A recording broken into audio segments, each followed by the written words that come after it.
Okay, welcome everyone to another exciting match here at SFCL. I am your producer for the night, Stacked at Obergun Design, accompanied by two, regulars here. You love them, you know them. Please introduce yourselves, gentlemen. My name is Infernosis. I'm joined here by my co-caster, Mick. How you doing today, Mick?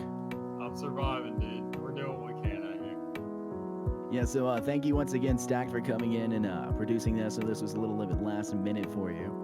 But it's good. We have a good matchup here. We get Amarok versus 9ball. Pretty excited for this one. Let's talk a little bit about the previous matches. I know that we have those available. We'll talk about this Dark Space versus Gunners in Paris. Now, Dark Space, I had a lot of hopes in Dark Space. They had a very good matchup against Arise initially. They had a somewhat close one against Amarok. And then here we go into this one. They Gunners in Paris won 7-2 on map 1. It says Clubhouse twice, but I'm not sure what the second map was, but 7-1 on the next one as well. The first one was actually Oregon. Let me change First that one was here. Oregon. So Oregon going 7-2. What was that, Mick? That's like good old home, man. Good old home. Now, Oregon is one that's very defensive-sided, so, whoever starts gets that. Gunners apparently did a very good job there, shut that one out. Once again, doing even better when it comes to Clubhouse, shutting that one out, going 7-1. So that was a big matchup for them. Next match we'll talk about for a quick second is Gremlin Squad, which is the old Dexterity Squad, I believe, in them. Legion Esports, who comes out here and they played on Oregon first, and then Clubhouse once again. So we'll see that Legion goes 4-7. Gremlin takes that one, and then Legion couldn't get a single round under their belt on Clubhouse, going 7-0. So that is another quick, 2-and-out game for that one. So that one went fairly well for them. But I know this is a big game here. These are two teams that are very strong, very good. Amarok's had a great showing. 9ball's had a great showing. So I'm excited. This one is an important day. It's the 21st day of, the 21st year of the 21st century. So it's all 21s, all coming up 2-1. So maybe we'll go to map 3 and it'll be a 2-1 victory as well. Add a little bit onto that, but I think we are officially ready to go into it. So let's see if they are ready to go. He's asking that real fast. But Mick, in terms of these matchups, I know you and I have casted Amarok before, and we've talked about Nixie, Nixie being the underdog, coming in swiftly, right? We're all excited about Nixie. But do you think Nixie's going to actually show up in this one, or? I think he's just going to be a regular role player today. I think, these guys, when we're this late to the season, everybody's found their groove.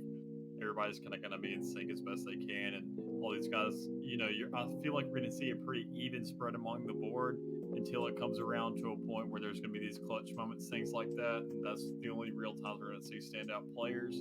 But besides that, I feel like for the most part, everything's going to be just a fair playing field. We've seen a great showing from both these teams. So I think it's going to be a pretty easy going back and forth between all these guys.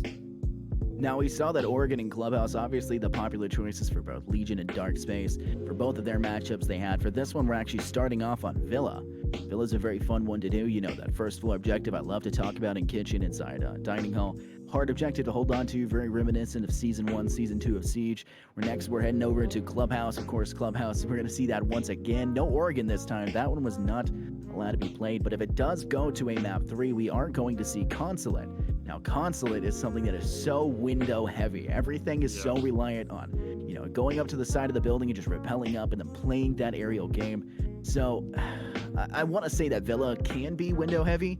It really depends on where you want to go to. There's a couple hallways where you can focus on that, especially towards I believe it's east side of the map. There's one window that goes up near the pool side and bar side objective. There's a window in that hallway that is fairly typically gone to.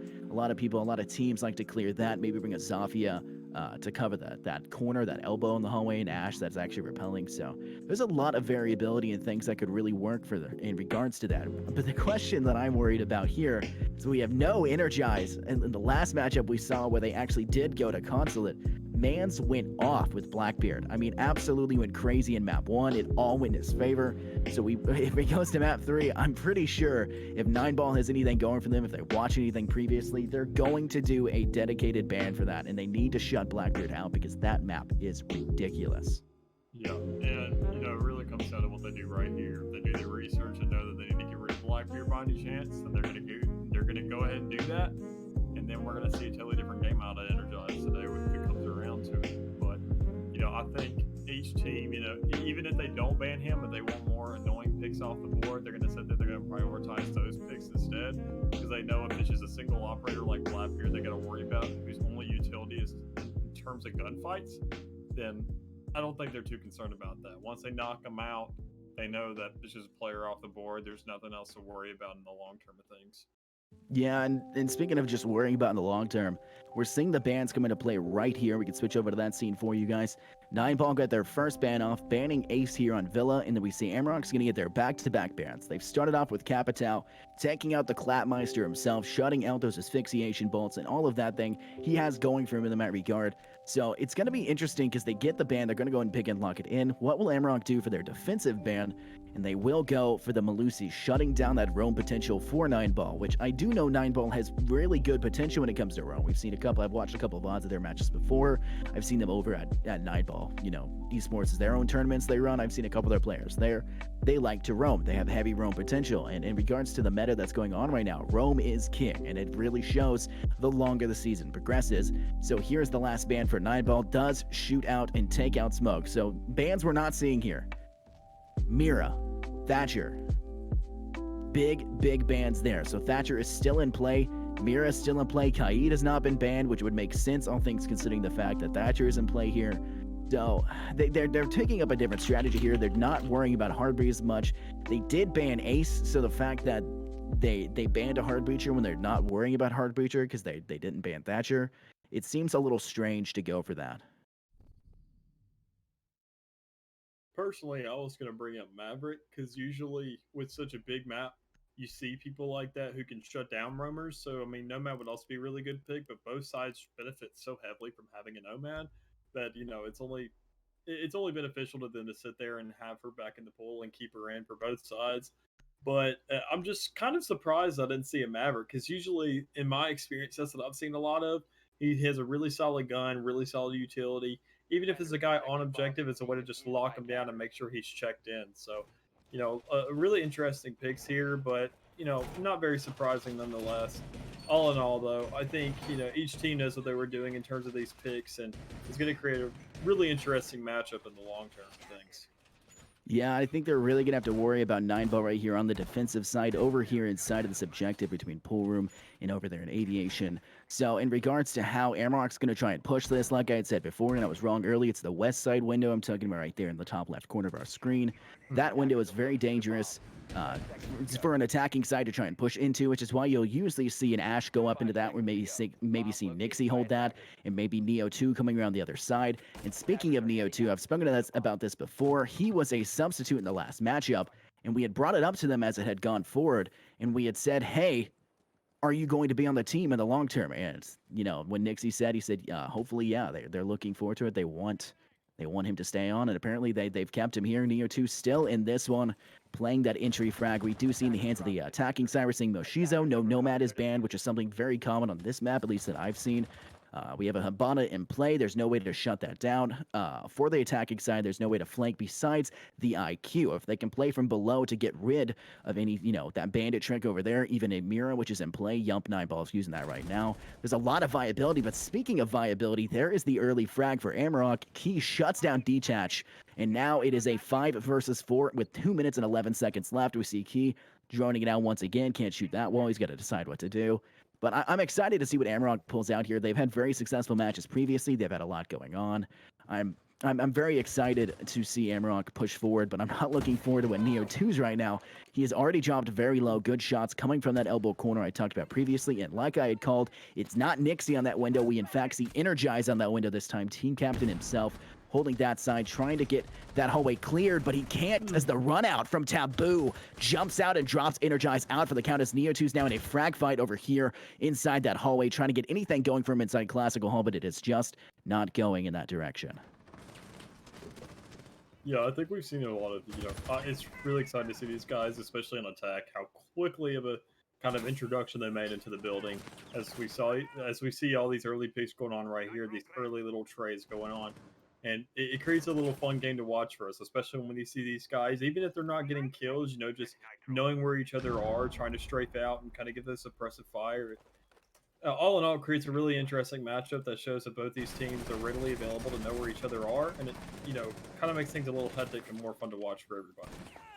frags, they make it interesting, but we do see here Key had the opportunity. They called him out. Nixie did get 9-ball Yump over there down first. He tries to get the revive, and he was unable to, but Moshizo does get the diffuser down. Lots of frags going for both sides. Taboo and Rizzo shut down both Nixie and Moshizo, who were previously down. Key is still down. Rizo is holding on top of it. It's up to Neo 2 to try and go for this here, and he is unable to, as 9-ball will get the diffuser down, finish off Neo 2 right there, and it's just Key sitting on the ground while Taboo defuses basically right in front of him. And that is first round going to 9-ball. That was a good hold for them. They weren't able to shut down the diffuser placement. They weren't able to get in there initially. They took control of that classical hallway, but they didn't push from classical hallway. They instead went into aviation. So it's interesting to see how they decided to take that round. They had the advantage, but we did see Nixie and Moshizo got downed early. Nixie went for the revive, I believe, on Key, was unable to do that. Yep. And that was his life caught out in the open. And unfortunately, did not go in Amarok's favor. So round 1 to 9-ball, and we're going to see a different objective here as they head towards Trophy Room and Statuary Room. Well, I think, with how they kind of held that out, it was a really good job of those guys. They sat there, knew when to regroup, almost in like an Overwatch sense, if I had to compare it to something, knowing like, all right, guys, let's back up. They know where we are. We know where they are. We're playing defense. Let's sit there. Let's hold out the time. Let's just kind of back up. Just regroup, get things together, and then next time we come around, we can sit there and find a way to flank them. We can put them in a 2v1 situation, just catch them by surprise. A really good job by 9-ball right there, just kind of regrouping, getting their mentality together, and just finding a way to get these guys off-handled and just making sure that, they had the advantage all in all. And, that's how they won that round. And I think going forward, Amarok's going to be a little more hesitant about pushing as quick as they did. Getting a little more intel to where they can sit there and flip the tables to where they're the ones who have the advantage. But besides that, 9-ball looking really solid this first round. Yeah, they won that one pretty handily. I was a little worried for a minute there when the diffuser went down. That one can be a little hard to retake, but 9-ball came in, had the strategy they needed to go for that, and they took the retake quite successfully. A lot of players still left for their side. They didn't worry about fragging out. They played the long con, the long game, and they were successful in that regard. So we're going to have to see a different strategy come from Amarok as they're going to have to prepare for the next one. We do see Nixie using IQ, which we saw was previously in the hands of, I believe that was Moshizo.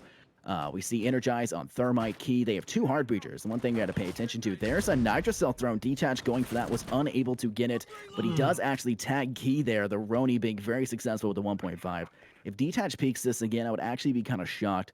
To be a dangerous spot for him to go for again, but I think he's just going to hold back a little bit. They're aware he's there. Maybe, another player coming in, maybe Moshizo, they're roam clear, trying to shut down the roam on Detach. It's really going to come down to how systematically they push in and how systematically they're able to clear out those defenders that are staying off of the objective and trying to outsmart Amarok. And that's one thing I think Amarok has done fairly well, but they definitely have a lot of room for improvement when it comes to clearing that roam potential, because they've had a couple games that get close because the opposing side has very strong roam. Mm-hmm. And speaking of roam, it's kind of interesting to see D-Chess kind of sit there, because usually when it comes to repelling, those things, that stuff is really loud. So it's really surprising to see him just kind of holding out that angle, especially with how he traded and got off hitting Key for a pretty good fair amount of health. And then over time, just holding it there instead of saying, maybe they're going in somewhere else and rotating around, kind of sticking out and camping out a little bit too long over there on the roaming side. Yeah, we do actually see the first frag dropping. That's Nixie and Neo 2. They got dropped out very early on in this round. 1 minute and 18 seconds left now, and Amarok is down, and it is a 3 versus 5, and it's still not looking good as Energize does get the Thermite charge off, I believe. Actually, it might have gotten Bandit tricked over there by the Kaid, which is somewhat interesting. It could have been Rizzo that went for that instead. But Key and Energize both down. Now it's up to Moshizo, like I had spoken at before. Detach does finish off Key. Taboo finish off Energize. Moshizo drops Rizzo and Taboo as well, but Detach comes in, cleans up, and shuts out. That is 2 rounds back-to-back for 9-ball. They're really showing up early in this one, which is what they're going to need to do. Amarok is one of those teams that has a lot of frag potential. They're very good, and it's worrisome to have them, go off. If they have one player that does exceptionally well, that's something that 9-ball is going to have to look at and say, hey, we need to shut down this one player's role. Focus on this specifically. And Amarok hasn't gotten anything under their feet yet. They've been severely struggling to even get early frags. They get downed early on. They don't, one thing you got to keep in mind about that, if you down somebody, people tend to get greedy. You know, they'll push. Like, I Yeah. think I downed him. You know, I'm going to push that corner. That's not happening here. Thankfully for 9 ball, that is a good choice by them. No one's getting greedy, and that's what they need to have here. They're really trusting all these small trades. Like, when it comes down to the big terms of the map and the round that's going on currently, we saw was a nomad early in that last round sit there and get a couple of hits off from detached. Moshizu, it was Key actually. He sat there and got a little health off of him. And when it comes down to a 9 ball, they're just really good at being reactionary. They sat there. If somebody ever gets caught off guard, those small little health pools, every little bit counts. So even if a man's caught off guard, as long as he can flick it around and get the chance to fight back, at that point it's an even game because instead of having more or less health, if they're already kind of deficient in terms of a health pool, it doesn't help them in the long case because with that they just can't. There's no way to retaliate. So 9 ball doing a really good job utilizing these health pools here, making the best of every opportunity they have, every small little bit of health they take, and doing a great job overall with just kind of controlling these guys in terms of a player-to-player kind of situation. They're really going to have to worry about that here. We see Key picks up Sledge, something very common for this objective. This one's very difficult to hold on to. I've said this before, it's very reminiscent of, normal Season 1, Season 2 maps and how you're going to have to push it. Very aerial base. The entire roof above is completely breakable through. So you're going to see Sledges just go off here, Bucks go off here. If they can shut down, if 9ball can shut down Key early, which they're definitely going for, if you can just look at how aggressively they're trying to hold this master bedroom, they really want to shut that down. And they're holding that angle. Rizzo has a great spot through there. That's Nixie there, however, so if that frag were to go, it wouldn't be as devastating if it was Key. Key's going to need to sit back here, and Key, that's going to struggle for Key. Key's someone that always gets very strong frags. He's able to come in quickly and swiftly and shut down the opposing side when he needs to, but that's not an option here. He is the most important person on this second floor, and if they lose him, that is all it. And the drone economy apparently still saying somewhat strong as Rizzo is struggling to shoot that drone. But we're going to see, like I said, very objective is very reminiscent of Season 1, Season 2. We're seeing a castle come into play. A lot of, Season 1 or Year 1 operators are still here. We're seeing the only difference being Mira and the Legion in play. And that's pretty normal. I mean, Mira's was unbanned, so it'd be kind of weird not to play her. There is the first frag. We see Moshizo, I believe, with the hands up. Nomad goes down, but Key does get the frag in return, like I spoke about before. He does a good job of that. He gets Rizzo down as well. That is a positive trade, in my opinion, there. As long as Sledge is still alive. And there's Nixie getting their second frag for this one. Takes out Loch Ness, and it is now a 4 versus 3, which I believe this is the first time since round 1, and it was only for a short moment where they were ahead, but it doesn't last long. Detach from below, detaching Nixie's ankles with a nitro cell swiftly placed and swiftly taken out, and they are clearing that floor up above. Taboo's playing aggressively to get the shot, unable to find anything right now. Flashbangs are coming out. The Jaeger ADS is not getting taken out. They're well placed in that regard, and now they're going to play a little bit more defensively. As you spoke earlier about Key, he's really sitting there creating a distraction for these guys, opening up all these holes in the roof, getting 9ball in a really weird situation when they're getting scared because, they want to hold down that objective. Issue is they also don't want to be exposed at the same time with, you never know where Key's going to come at next. He's sitting there hitting holes in the ground. You have to sit there and listen out for the man, try and predict where he's coming from next. But on top of that, also make sure that you're watching the bomb and staying on there and looking for guys who are coming from those ground floors. So, maybe if they sit there and take a risk, get off the site, that'd benefit them more rather than sitting there being stuck in this situation. But we see the attackers now actually moving out, closing in on them, leaving those holes open, meanwhile leaving the defenders to sit there and keep their eyes on top of it. There's the shot that they needed. Taboo sitting in the perfect spot, getting his double kill, shutting that down, and now it's up to Key. The person I said needed to stay alive, but just not able to do it at the end. He could have stayed alive and just saved the KD, but it doesn't happen. He gets pushed, detach, absolutely clearing him out. Yeah, I mean, they could have pushed that earlier. They were trying to buy as much time as they could. They stayed positive at the beginning. They took out, traded with the roam, and then got an extra roamer taken down. Left nothing but anchors on site to try and clear. But Nixie did get nitro celled. It's unfortunate to see happen after he just got that frag. Taken out for the count, and it was brought down to the 3 versus 3, and Anchors did a good job of staying out of the way, not getting shot from above, and playing their own game. I mean, you saw Taboo, he took a very aggressive approach onto that countertop and holding that super aggressively. So you love to see little niche things like that where they're going to hold that. He didn't sit behind counter. You know, some people might look for that. I mean, obviously, Amarok didn't look at all as the first person to rush in, got fragged out almost immediately, and it was down to they're running out of time. I mean, they only had 20 seconds left in their push. They needed to go that a little bit earlier. If they were going to play fragging, they really should have been focused up and aiming initially. Maybe have the entry person, who I believe was Neo 2 with the Twitch, maybe have them go more aggressively at the beginning, try to go for that frag, and then let their back person, which I don't remember who that was, I think it was Energized with the diffuser, maybe they had Energized sit back and play that for the diffuser instead of trying to go and frag as well. Just obviously Taboo shut that down. Good job by him. 5-1 for him right now, and we're heading back up to the we're heading back to Aviator and Barroom here, or poolside. So they initially had selected the statuary objective, which I was interested in seeing once again, because they were very successful in that one as well. But of course, this is the one objective Amarok's been successful in planting the diffuser down. So obviously 9ball is worried about that. They've been aggressive. They've gotten that down.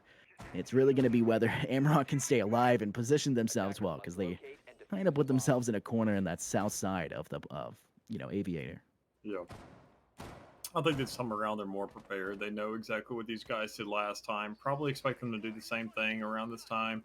We already have a Twitch drone who's going to put themselves in a good situation, and these guys are going to sit there and probably manipulate a little bit more of the utility going on here, making sure to watch out for those electric walls, because the last time I believe that's how Key didn't get revived. They sat there and they were right up against the wall. They got down from that, already having so little health, and they're just going to keep their eyes a little more open in terms of these utility, because they're trading off fairly well in terms of this objective, but over time, it's all these gadgets that the defenders place for these guys on attack to sit there and have to worry about. And I feel like this time around, they're going to be a lot more cautious. They're going to be a little bit slow, still fairly aggressive with that push in and the general introduction.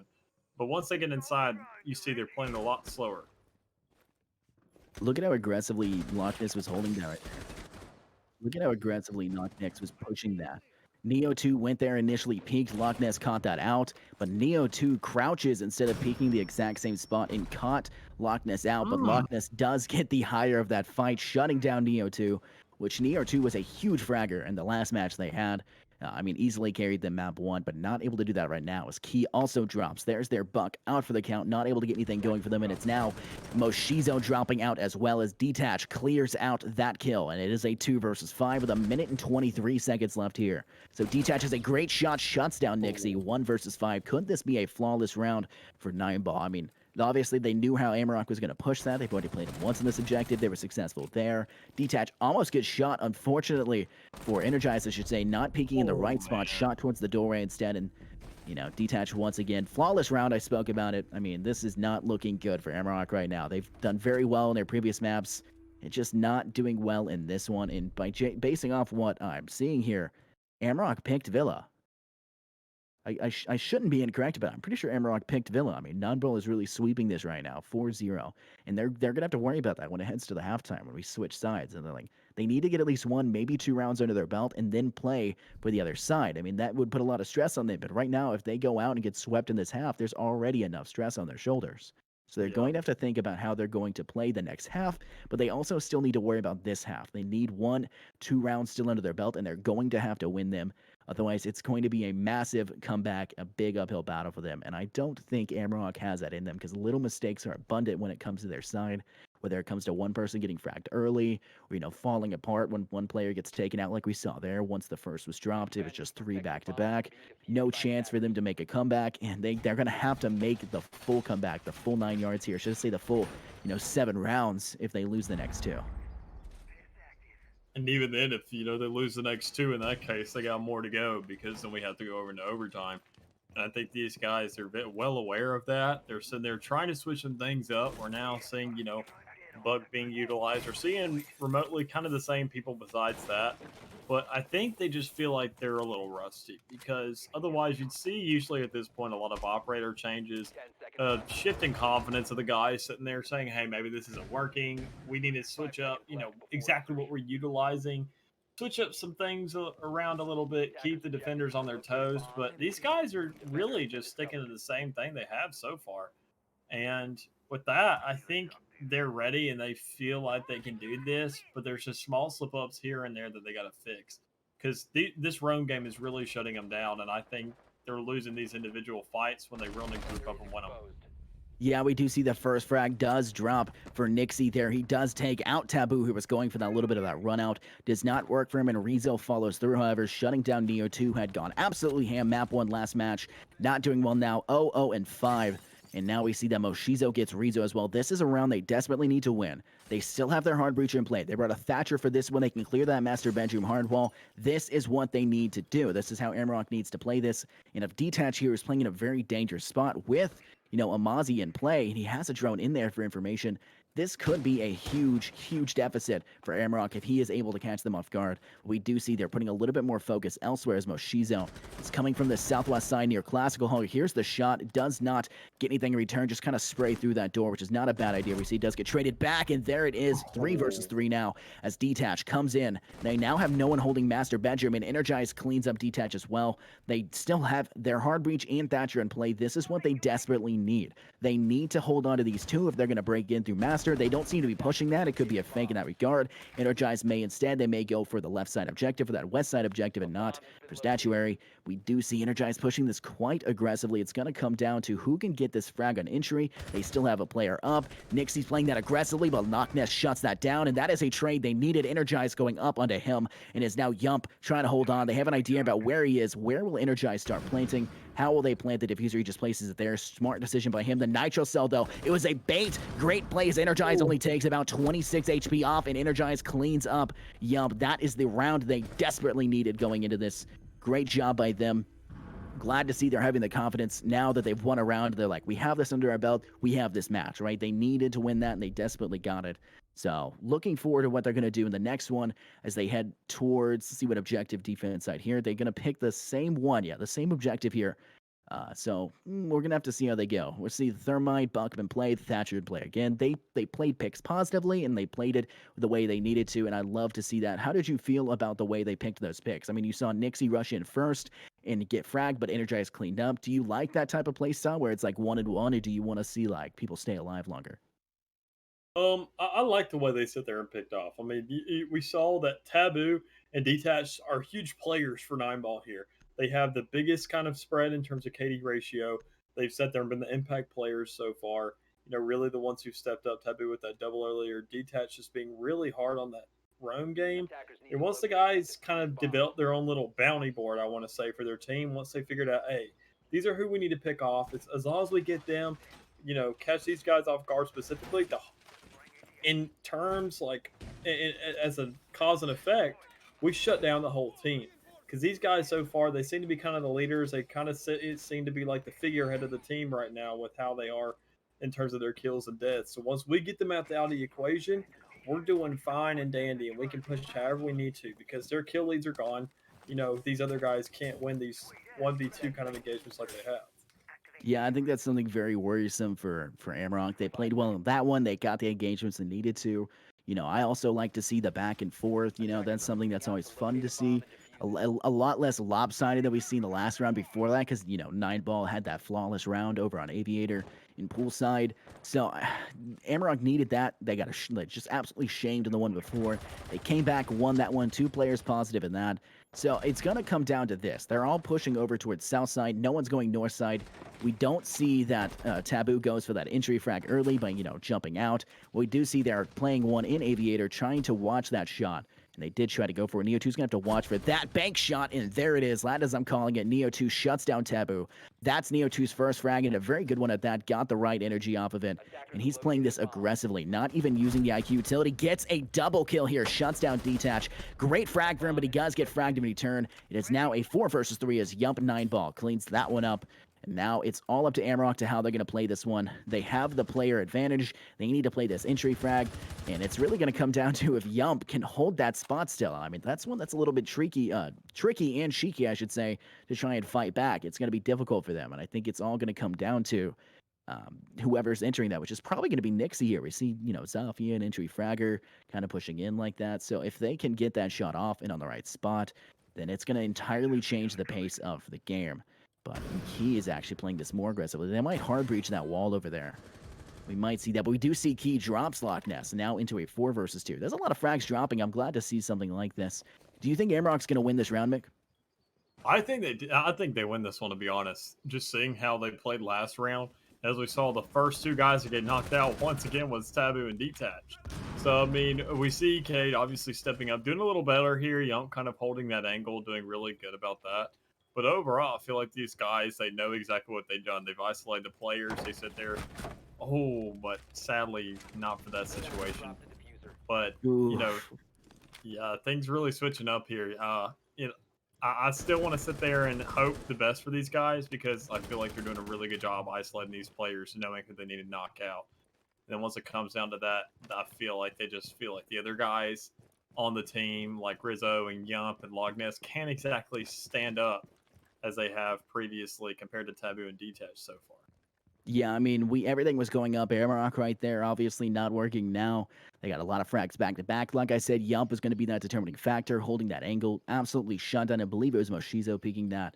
We lost Nixie there as well. I mean, Amarok had it, didn't work out. He's going to have to be wary. There is a call out from his side. He's trying to shoot. Not sure where it is. Oh. He gets that shot. It's just absolute luck through that wall. Not sure he actually meant to do that, but now he has to worry about Rizzo. The T5 SMG with the 1.5. He's going to play frag here. He pushes this pre-firing, and there it is. Key does win the round. That was the biggest clutch situation we've seen from Amarok in the last 2 matches for them, and he really showed up there. I mean, we said Key is an amazing fragger for their side, something that, you know, 9ball's going to have to worry about, and that really showed as we're switching officially for Amarok now on defense and 9ball going to the attacking side. It is a 2-4 scoreline with 9ball in the lead.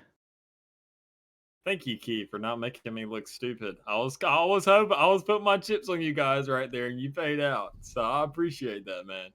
But besides that, you know, I'm excited to see that we actually got some rounds on the board here from the guys at Amarok, so we can sit there and actually have a game on our hands. I feel like the guys are really finding their flow.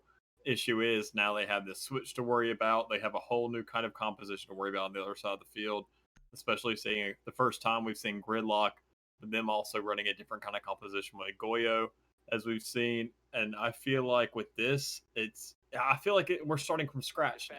You know, Amarok's found their stride. They're chilling. You know, they just feel like all we got to do is just work out this deficit right now. But issue is, only thing they got to deal with is 9ball's offense, which you've seen is pretty solid. And, you know, as long as it stands out just as much as their defense, they could get that lead again and possibly put themselves at a 6-2 before the guys on Amarok have to come back again. Yeah, I mean, the comeback is in place. They got their 2 rounds back to back. How do you feel about confidence for Amarok? They've won 2 rounds, but they're still behind, you know, by 2. Do you think they have confidence? Like, I feel like they're just trying to mentally reset right now. They know that they're on defense now. They know the other guys are on attack. They just, as I said earlier, they're just trying to start from ground zero right now.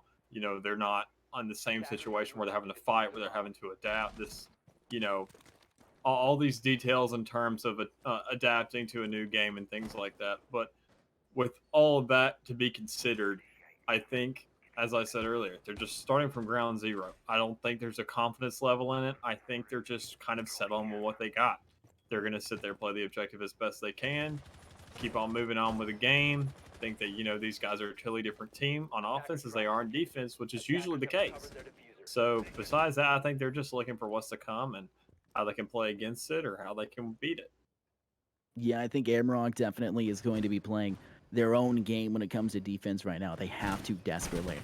Nixie does give away his position, and there's the shot through the wall. Amazing shot by Rizzo, but he gets followed up by Detach, entry fragging and shutting down the 2 roams with Neo2 and Nixie going out for the count. Neo2 says, I am an enigma. He does well 1 round, doesn't do the next. Things that we was talking about. Moshizo does frag out Taboo. That is the they took out the Gridlock, the thick lock very early on here. That is their roam shutdown that they were relying on for 9ball. Instead of rocking the Nomad, they instead go for that instead. Effective in that regard, but not effective in this round because Taboo got taken out very early. But Amarok is going to play their own game. They've lost, you know, the Vulcan shield capability in that long range. Nixie did get shut down. I don't know if he had 1 left. I think he might have all placed him the objective. But we did lose the Jaeger as well. That rifle is gone in the hands of Amarok. So it's going to come down to Moshizo, who is, as we've seen before, very good on Valkyrie. We've commented about this before. She's been very successful with that, but apparently not successful in this round as Detach shuts down exactly who I'm talking about at the moment I'm talking about it. How dare he? But now it's going to be a 2 versus 4 with Key and Energized trying to clutch this up as Rizzo throws a flash inside of that meeting hall, tries to get the angle here, pushes this aggressively, and there is Key getting caught out from behind. Rizzo took that that as aggressively as he needed to, and now he's going to remove this goo mine from his ankle. But we do see Energize is left in this 1 versus 3. He has the capability of clutching this. Energize is a very strong player. He pushes this with the SMG-11, knows there's one inside a bank vault. Rezo's going to push this as well, kind of aggressively, hiding behind that, throws an Hydrocell, nothing going off. Energize might get pushed from behind, but he gets pushed on the other side hallway in that elbow where Loch Ness was shutting that one down, being the menace in that corner side, using the Vulcan shield against, the defense themselves. That was an okay attempt at a retake. They kind of fell apart. It came down to just Energize, and he wasn't able to clutch that. But, I mean, only 3 rounds behind. They were 4 rounds behind earlier, so they can make this comeback. Yeah, and I have no doubt on them to be able to do that. That we saw just right off the bat, the exchanges were a lot more even. There wasn't a huge kind of dip in terms of people. It doesn't look like there's going to be a flawless kind of wipe in terms of rounds, and with these 2 teams on each side of the board right now.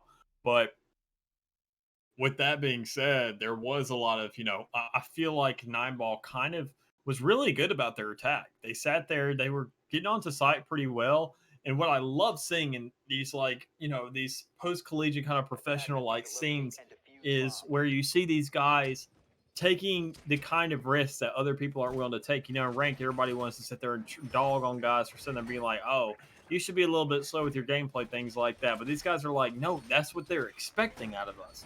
And as we saw, they sat there. There was a quick sweep over there by the safe, and a very aggressive push, making sure to get that kill.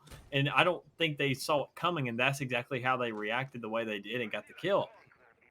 So it's just really exciting to see these guys do things differently, on a completely different stage, and showing that, we have our own meta around here. We're going to do what we're going to do. And, that's why we're here. And it's just so nice to see things like that, and the degree these guys play on the different decisions they make compared to everyone else. Yeah, I think Nineball played that very well. They have a great captain. They've got a great team coordination. They have the tactics under their belts. I know Stack can probably go off all day talking about Nineball. Of course, he works for Nineball, so we can talk to him a little bit during the next, between the next matches and maps. But Rezo does have the opportunity to try and get a frag early here because he's holding that doorway so aggressively, but it works. Neo 2 is hungry right now. Does get the frag he needed early, shuts down Yump, which is a big figure for them on defense. Not so much on offense for at least one pivotal round, because he is a little bit struggling in terms of getting frags. But Neo 2 does not like his KD right now. Very, very hungry. We've seen him once again. I saw last match they played this map over at Villa. He head down in a pocket, which was actually a smart play. If Nineball watched that VOD, they'd be aware of that, because I talked about that pretty aggressively. I said he clears there and he came from behind once again, and that was the play they needed. Nineball watched that VOD, did their information, went through and played that smart, then that they would know to counter this. But it really is going to come down to how far they're willing to either drone that out or how far they're willing to step themselves into danger to try and shut out Neo 2, which is a very dangerous person to try and deal with on the roam. I mean, he's been successful where he needs to be. I mean, he's not been super successful here. And speaking of not being super successful, Loch Ness not successful in staying alive as Thatcher, which is devastating for Nineball as that one gets killed. I believe that was done by Key. He shuts that down. And now we're going to see a 5 versus 3 early here. Moshizo watching that stairwell. Key and them kind of looking at each other there.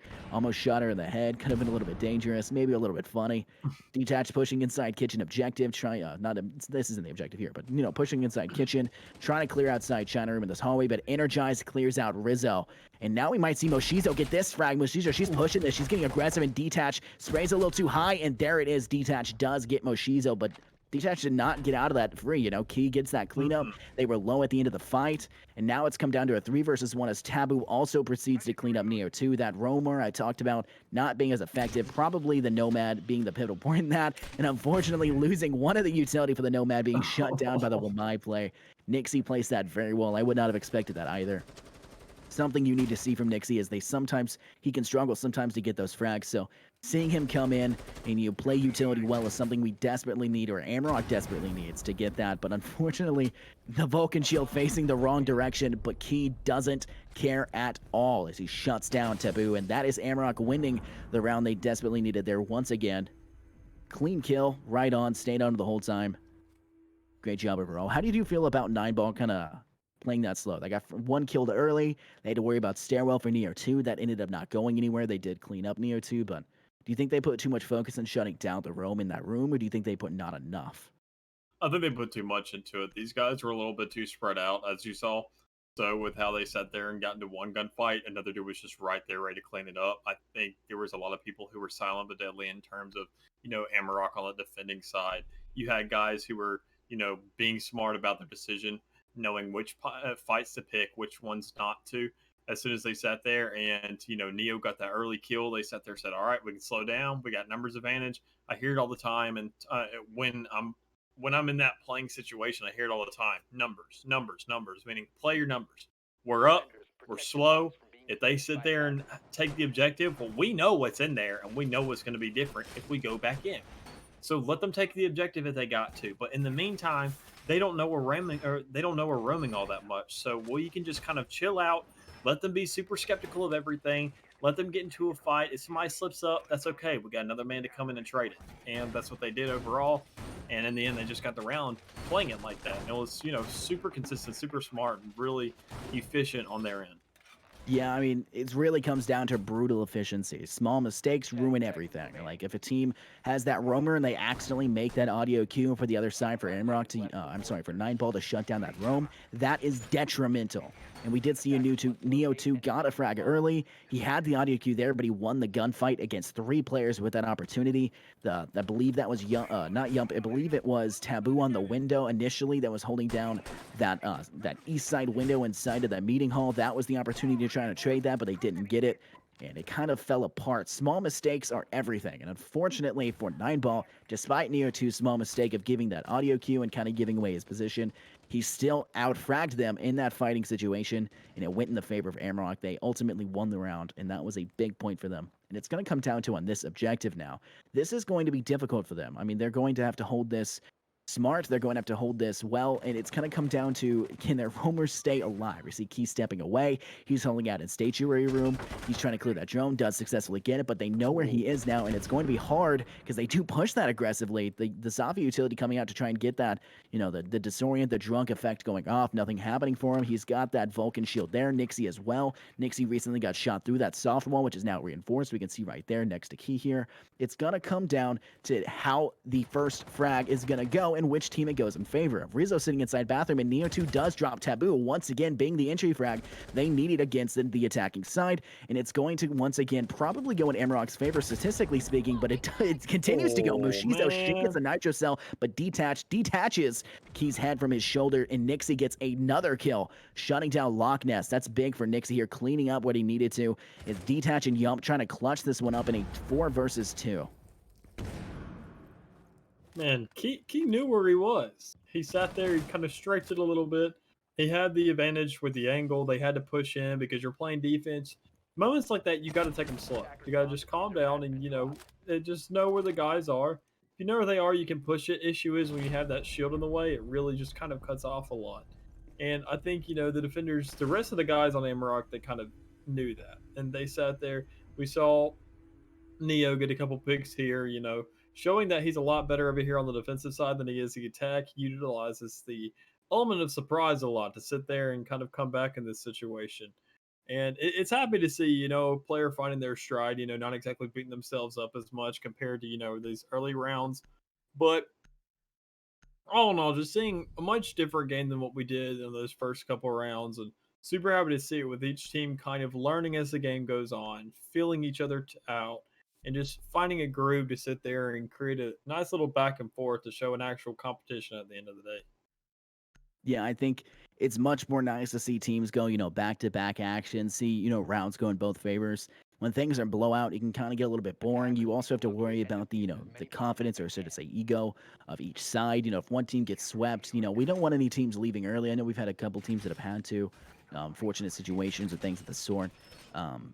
But these things happen, and it's nobody's fault in those capacities. Yeah. I mean, but you hate to see a team maybe lose confidence. They get swept in one and entirely, 2-0, just nothing going in their favor, and they're like, okay, well, we don't belong here. But I don't think that's true. Every team here has gone through the qualifiers. They had to fight their way to get into the league, and they earned their place. So it really just comes down to, since this is season 1 in this league, there are going to be some teams that are very strong, and people won't know how to play against them. As seasons progress, more and more teams, more like, say, better teams, or just teams that can, have a better in-game coach system where they're like, hey, we're going to have this practice, but there's no plan. We're just watching previous VODs of the opposing side, and we're working on strategies to counter that. And that's what's important. I think not enough coaches do that. I mean, there's got to be, in capacity, preparation. If there's no preparation, then it's going to be a hard time for them. And I know Nineball puts a lot of preparation in play.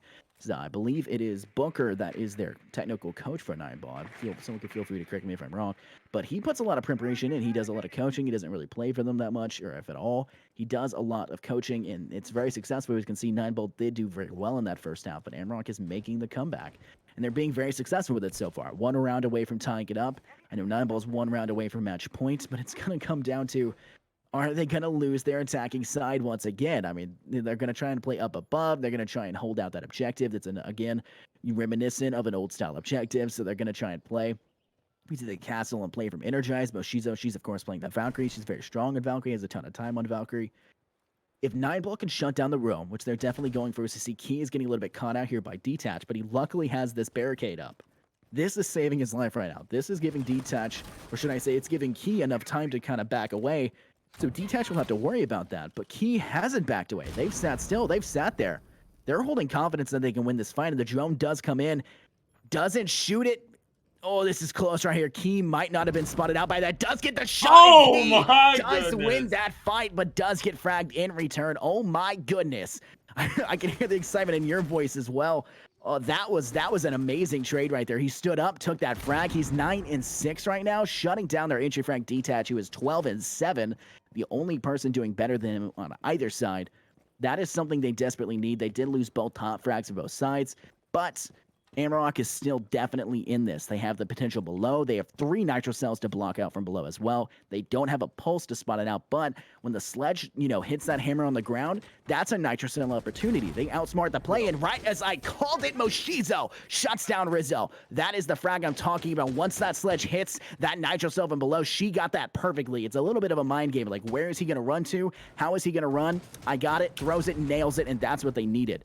They did throw another nitro cell there. I believe that was Neo 2. Didn't get anything out of it, so it's up to Nixie with the last one. But it is a 4 versus 3 now with only 30 seconds left. And no, it's a 3 versus 3. Loch Ness does shut down Nixie.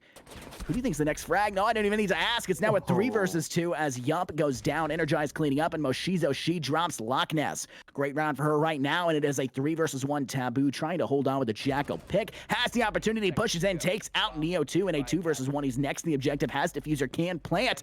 He's trying to play for frags here, though. Tries to get the shot off onto Energize. Energize winning this one so far. Shotguns out for both sides. Gets it, and Energize wins that one with a nice shot. That was interesting. Yeah. Both of them just like, nah, we ain't got the time to reload. We'll just almost look like a little casual match right there with those two breaking out the secondaries. I mean, you love to see the shotgun fight, right? Like that is fun, right? Like, Yeah. that was a interesting. little twist of the game, Take us back to our roots and casuals, have a little fun with it. Just a little kind of one-tap battles going on here. We've seen, like, that was a round of, like, exactly what I called, right? They needed to play that early. We obviously saw Key, who didn't get spotted, didn't shoot the Trone like I had called. He won that fight quite one-sidedly against Detach. Detach not able to get a shot off. The fact that Key was able to stand up and get that shot is very good reflexes for him. Even though Detach was watching that spot, we were watching Detach's view. He was aware to a degree that he was probably there. But you do have to worry about Moshizo now. She is going off in that last round. She nailed that nitro cell, exactly what they needed to do, what she needed to do. She hit that one well. She's 7 kills up right now. She may have 8 deaths, but 7 kills is very good for their side, especially when they got one-sidedly kind of swept on their attacking side. But right now, they've made the comeback. It is 5-5 and tied here on round 11. Next team wins. They go and they have a match point, which is a huge, increase in confidence and a huge morale, booster for them. But it can also be a morale deficit for the other side that doesn't get it. So it's really going to come down to Nineball not getting a lot of rounds under the belt right now. Back-to-back for Amarok, that's going to be a huge deficit for them. So it's going to be all about confidence and morale for this round, as well as, holding on to this tertiary objective. Astronomy Room is one side they're probably going to want to hold on to on that north side of the map. They're going to hold that aggressively. So it's really just going to come down to how aggressive is Nineball going to be in tree fragging. Yeah, and one thing I got to mention, I feel like Amarok is kind of hustling these guys. I mean, you got Neo too, not exactly doing the best offensively, I'll admit. And he's just, he's sitting there in game chat being like, I can't do this. I'm trash. Just trash talking himself. Just letting the guys He's on doing it nine in the ball be Twitch like, chat as well. I don't know if you've yeah, been it's reading the like we chat. don't. He's like, nah, I can't compete on this, that, and the other. And as soon as he gets on defense, it's like, nah, I'm just playing. I'm gonna kill all of you. And I think it's just really funny, man. Like he's just.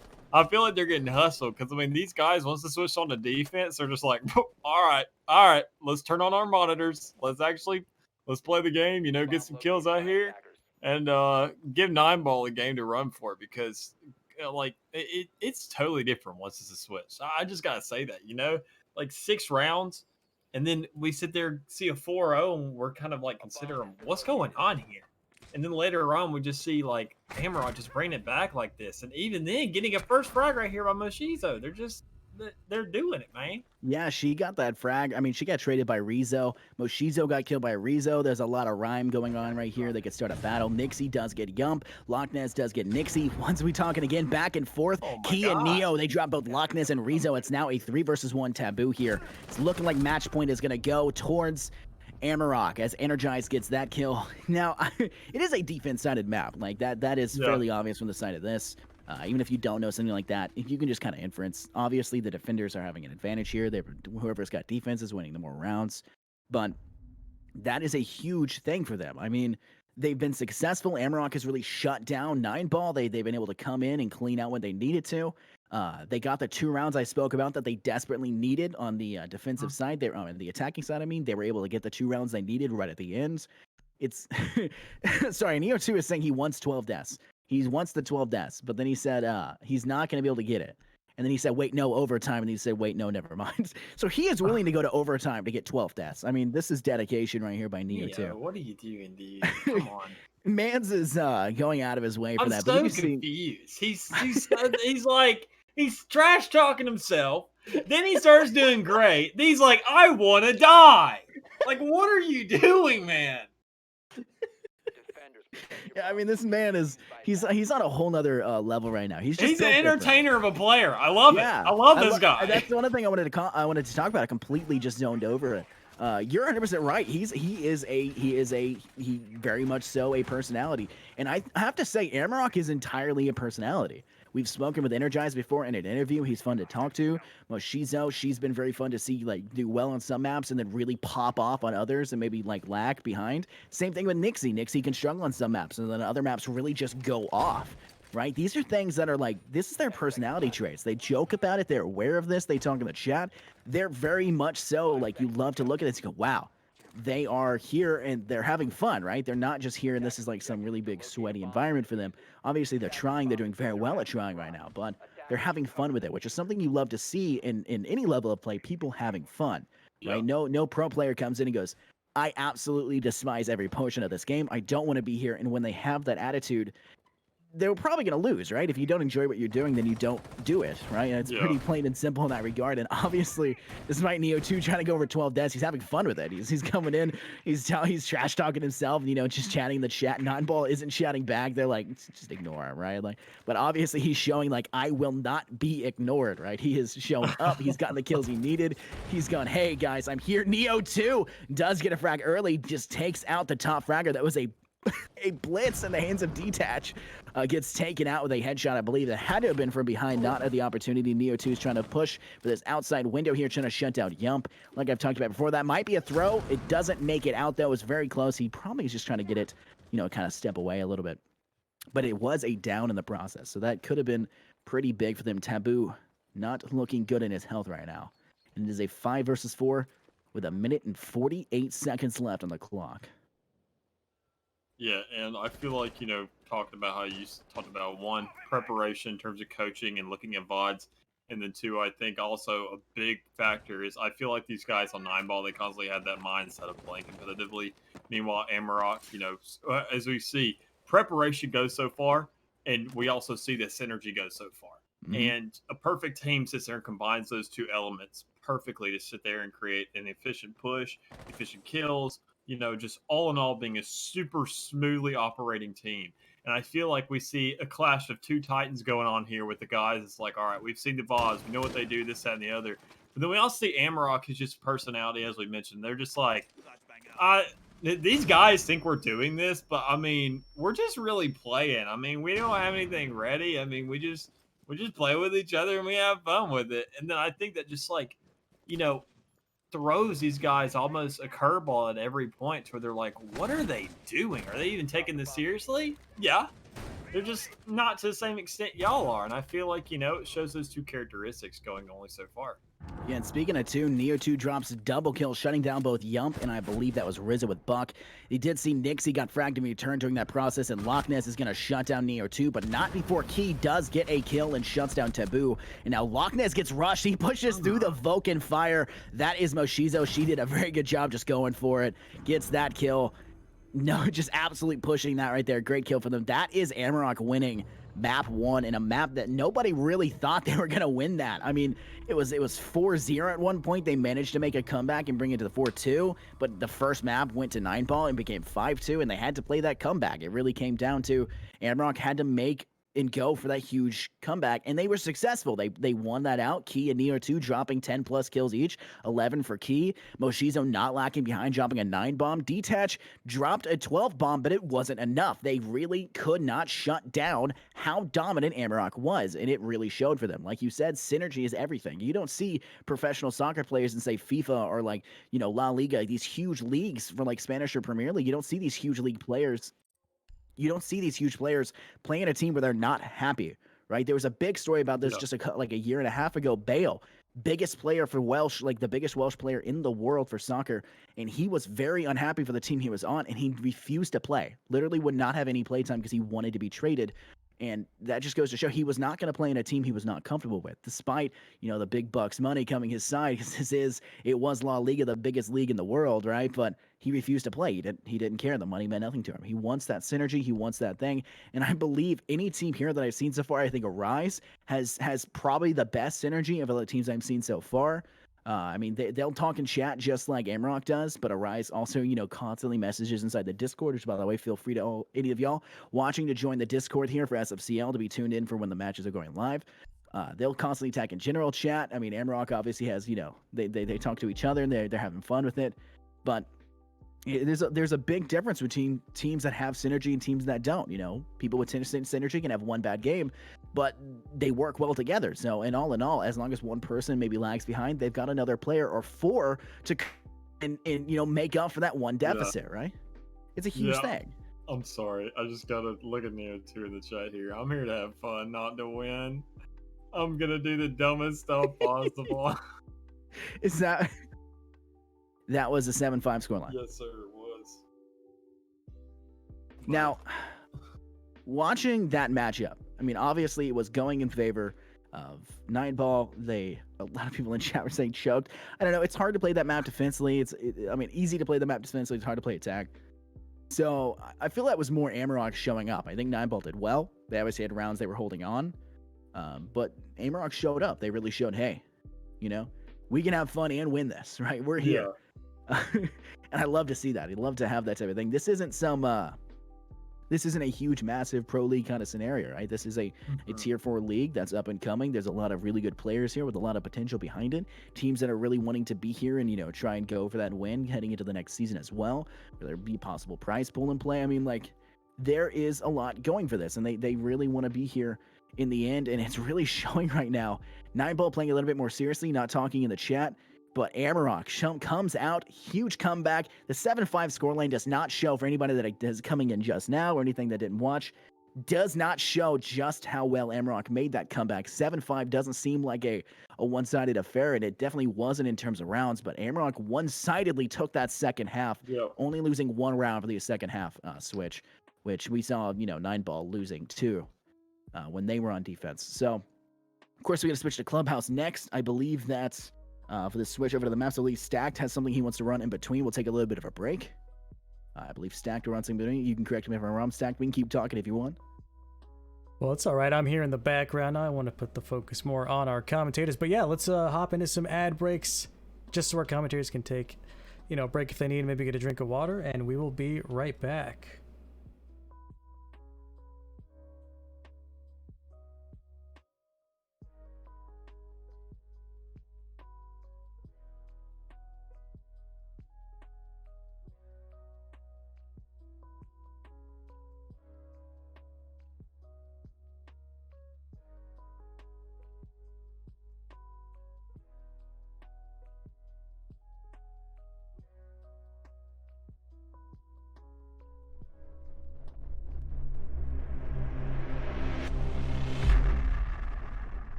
Introducing Pantheon, and the road to the Pantheon Spring Open Invitational. These monthly tournaments are qualifiers, with the winner receiving an invitation to Pantheon, which means free entry into the tournament. Pantheon has a $1,000 prize pool, with the top 8 teams receiving a payout. Please follow 9ball, Rolling Thunder, White Tigers, and Sweet Dreams Discords for tournament info and stream schedules. Pantheon Spring Open Invitational will kick off April 17th, with the top 8 bracket on the 18th. We welcome all teams to compete, and may the best 5-stack win.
love eating pizza.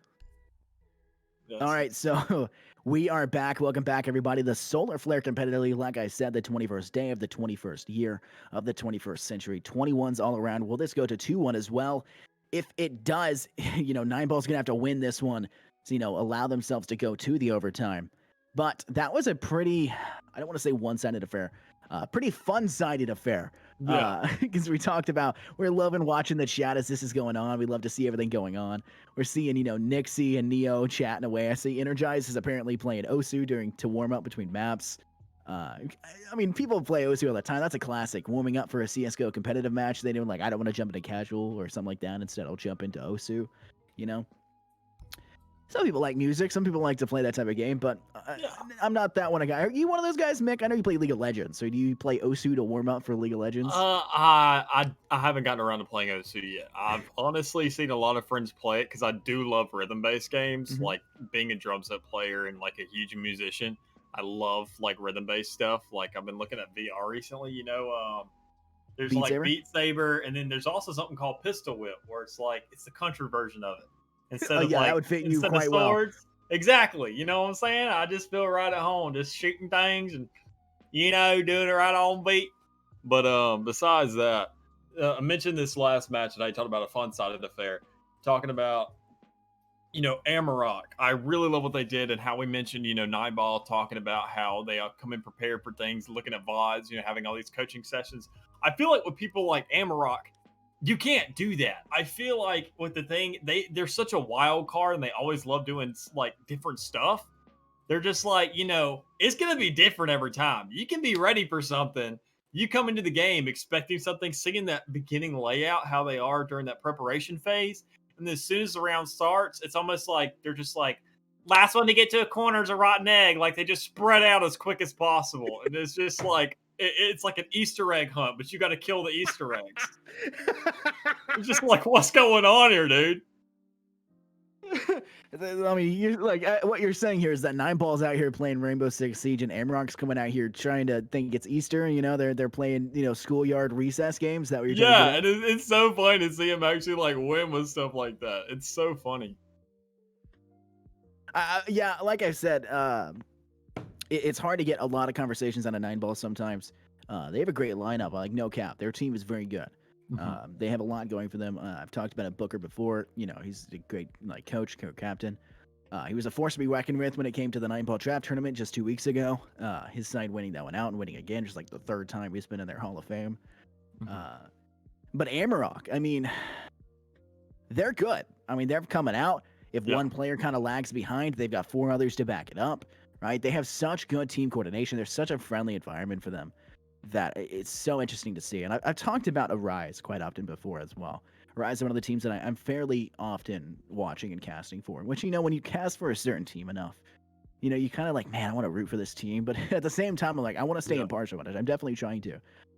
But Amarok has that personality. It's not just, hey, this is, Amarok the team. No, it's, hey, I can't wait to watch, Neo, Energize, Moshizo, Nixie. Can't wait to watch all these players come in and, sweep this side. I know I'm forgetting a player on Amarok right now, but they're not loaded in the lobby. So, but, you like teams like Amarok, you like teams like Arise. Even Dark Space has those 2 standout players. GIP has some standout players as well. But there's not a single person on Amarok that I look at and go, I don't enjoy watching them. Yeah. Right? I enjoy every one of them. We could watch any one of the players in Amarok and I'd have fun. Same thing with chat Detach. off, dude. I'm turning this chat off. I can't stand y'all, dog. Mick's kind of going to cut away the chat, but it's fine. We'll continue.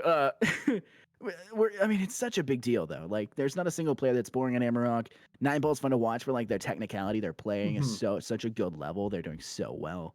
But Amarok has the personality. Neo 2, obviously, is his own personality, right? He's he's very much so his own personality. He's coming out here. He's talking in chat mid-round for a round earlier because there's a 5-minute delay. So he's talking about a previous Man's just round got 3 frags. He's like, oh crap, forgot my Megalo. Gotta be active in chat. So this man's coming out here popping out better TTV emotes in the chat while he's mid-round. But I mean, Mans is like, and he's doing such a good job roaming. 100%. He's greedy. He's aggressive. But the last player's key, the one I missed. He's greedy. He's aggressive. You love to see that. There's so much going on for them, and it's something that is just there. But we are going to head into this round, like we've said before. It is Sir. Clubhouse. What was that, Mick? I say yes, sir. I'm backing you up, man. Keep going. Do your thing. We're heading into in the Clubhouse. Amarok's gonna get Nightball's gonna have their first ban, then Amarok's gonna follow with 2 back-to-back. Let's quickly ask Mick, what do you think the bans are gonna be? I'm gonna call a Thatcher, Maverick, Kaid, Mira. I completely agree with you on those. This like as soon as you asked me the question, I was like, I thought of those, but we already see a Maverick. He's especially with those garage doors. If you're going to sit there and be pushing objective, there's a lot of closed areas. He sits there and opens those up. Really makes that a basement objective, the garage, anywhere really, just making it such a nuisance to hold down. Capital, I think the guys are just against Capital now. I never see him really picked all that much. But maybe for these 2 maps, he's just kind of a popular pick. But with that, I think on defense we are going to see Mirror as usual. But with that being said, overall, yep, there's the Mirror ban. Besides that, maybe a Cade to sit there and help with that basement objective, make sure that the tops are held down with those hatches and things like that. But with that, I do want to sit there and mention before we get into this, what you were talking about earlier with the personality and everything. I think there's a lot to be learned from both sides. That the fact is synergy is super important as well as technicalities. And, a lot of people sit there and look up to the guys like these. They sit there, they're like, okay, we want to get into the game. We want to sit there and play on a professional level. And once you look at both sides of the coin right here, that's literally exactly what this is. It is both sides of the coin. It is seeing a team synergy work together to make sure, they're super adaptable, super good at just what they do and being able to play the game. And even if they're in a deficit, come back from it. And then also guys who are super technical, good at what they do. They sit there and know how to plan things out. They know how to establish themselves. So I think, this game right here is just such a pleasure to sit there and commentate for because we can see 2 huge different dynamics competing and actually giving us a good game to watch and take notes from going forward. Yeah, like you said, it's a spectacle to behold. I mean, it's so much fun casting for matches that are like this. 2 completely different kind of styles of play. How they play each objective is completely different. Most objectives that is. Like we do see they switch up strats occasionally. There's a lot of 10,000 IQ moments where they're trying to outplay each other. Even Amarok, the team we're saying, is kind of messing around, having fun with it. They're enjoying themselves. They do have strategies behind it. I think they have practices. I think they put a lot of effort into it. But they're also playing and having fun, which is something you love to see. If they're able to put out and have those practices, have those fun, like you said, their practices are probably entirely different. They're probably having fun doing their practices as well. I know each team has their practices completely differently. I bet you Amarok's the team that comes down and goes, all right, guys, let's learn the map. Let's go play hide and seek for 3 hours, right? And like kind of like we did for our university team, right? They're just kind of... I was about to say PTSD. Oh, no. Just having fun on the map, kind of screwing around. Obviously, they probably have some people sitting down. They're, writing some stuff on a map. They don't need to focus too much. Obviously from watching these, Amarok and both 9ball, they're teams that kind of get told what to do, and then they're able to pull it off, right? They're right there, able to clean up and really show off. So I'm excited to see what both sides are going to do here as we head to the basement objective. We're going to see Energize and Moshizo kind of pushing towards the tunnel right there. But you see Detach does get the first frag playing as Valkyrie. He had switched off the 6 pick off the Malusi, which I was going to comment. We do have Malusi not banned this time as well, as there was a lack of 6 picks coming into play, but we do see it did happen. Detach shuts down another drone and shut down Neo 2. He said he was going to go 0-4 at the beginning before he could get a kill, but obviously he's trying to work towards that right now. He's 0-1, only needs 3 more rounds under his belt. So it's going to see what the favor is going here. 9ball, will they go 4-0 again before Amarok comes back with a 2-round win? Or are we going to get a repeat of last map? Or is it going to be completely one-sided? It's like, I have no guesses. I mean, Loch Ness is holding tunnel. We had Maverick and both, Hibana over there. Hibana over there. We do see Nixie does shut down the roam for Detach. Detach is now able to check out those Valkyrie cams through him, can now check them. That's information. Valkyrie is one of those operators that if you die or someone in your team dies, it only gets stronger as it progresses. Yep. Rizzo is kind of playing that aggressively, but not liking what he sees, steps back and does not push once again. We do have to worry about the hatch above him here inside utility room. It is hard reinforced, but Kaid is not in place, so they technically could get that out. As we see Ace is kind of roaming around. He might get that hatch inside of Billiards, but no, Yump shuts down Key. Now it is a 3 versus 4. The Thatcher is out for the count. They impact tricked that. Moshizo, she is going to try to clear it again. She is placing 4 instead of 2, just going all out on it. I think she believes there might not be impacts, but there was. There's still 3 impacts, no 4 impacts in the hands of 9ball. They could have impact tricked that once again. Yeah, but I think they're just playing this slow. I feel like they know exactly where the future's going to come from. I feel like that's why they're keeping a hard emphasis over there on Kitchen, trying to lock that down, but not exactly moving out because they know the way these guys rotated. They know they're probably over there on Staircase, and they don't want to push out anywhere, so they're trying to hold these angles as best as possible, trying to stay safe, and also within trading range, because that's huge. You want to play these numbers, especially when you're down or whenever you're up. You want to make sure that you have these guys ready to sit there, make sure you keep the advantage, or, hopefully trade the deficit.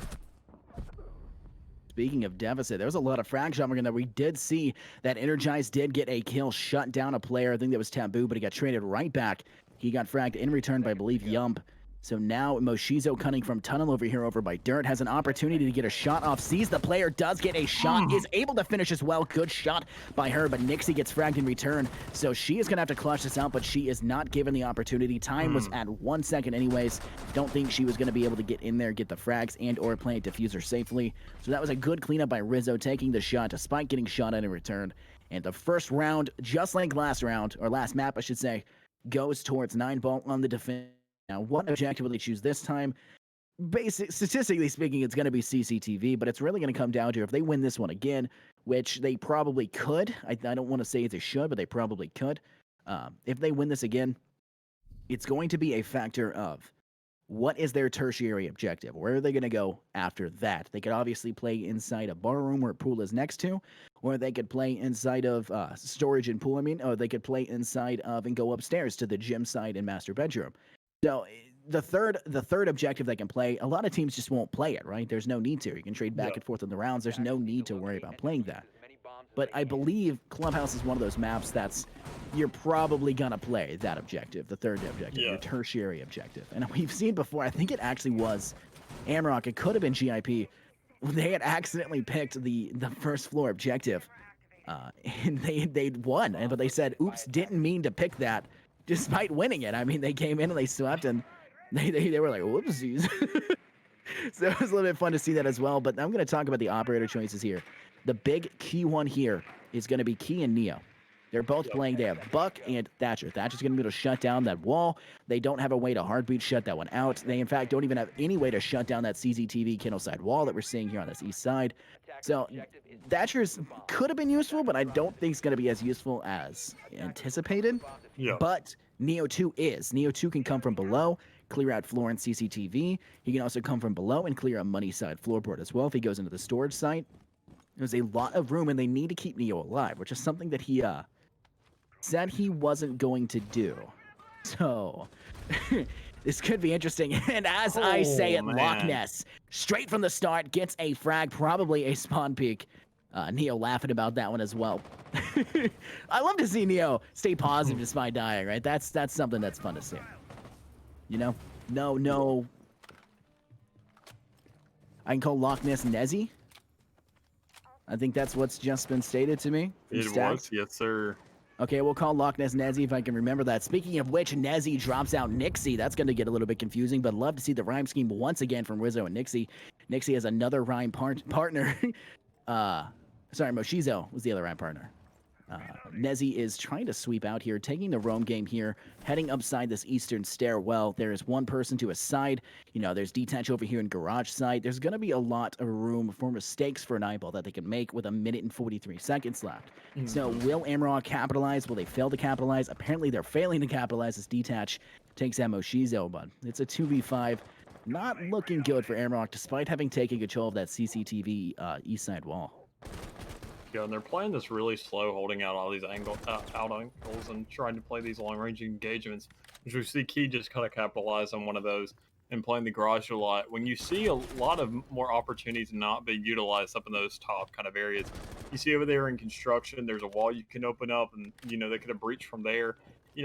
these guys who are hard breachers, they had a lot of utility to sit there and kind of break down these walls on the outside, especially with no kind of like electric utility to sit there and shut down those hard and reinforced walls. Instead, it's just been a lot of kind of finding small kill holes rather than actually making a push for the objective. Yeah, I think especially we talked about that long range engagement. We know that Amarok's good at trading back and forth. We saw that obviously in the last map. We did see that Key cleaned up after Nixie got killed and returned by Detach, which is, by the way, a great shot by Detach. But the trade isn't going to matter here when it's a 1 versus 3. He needs to win this out in a positive direction. We see Maestro's holding up there up top, trying to hold that aggressively. Taboo's kind of peeking from behind, bring around the corner. Key's getting aggressive as well. He only has 23 seconds left. It's probably going to come down to just time and ending that one there. I think Yump might get flanked here. Does get flanked, but takes the side way out, jumps down from below into Oil Pit, and steps back. Key is not going to get anywhere here. I don't think it's going to matter in that regard. There's the play from below. Yump goes for it. Key does take damage from the Maestro utility. The meatball cam damaging it, but not enough as Key manages to stop a Nitro Cell with that Thatcher throw right there. Did you see that? The Nitro Cell was unable to go off.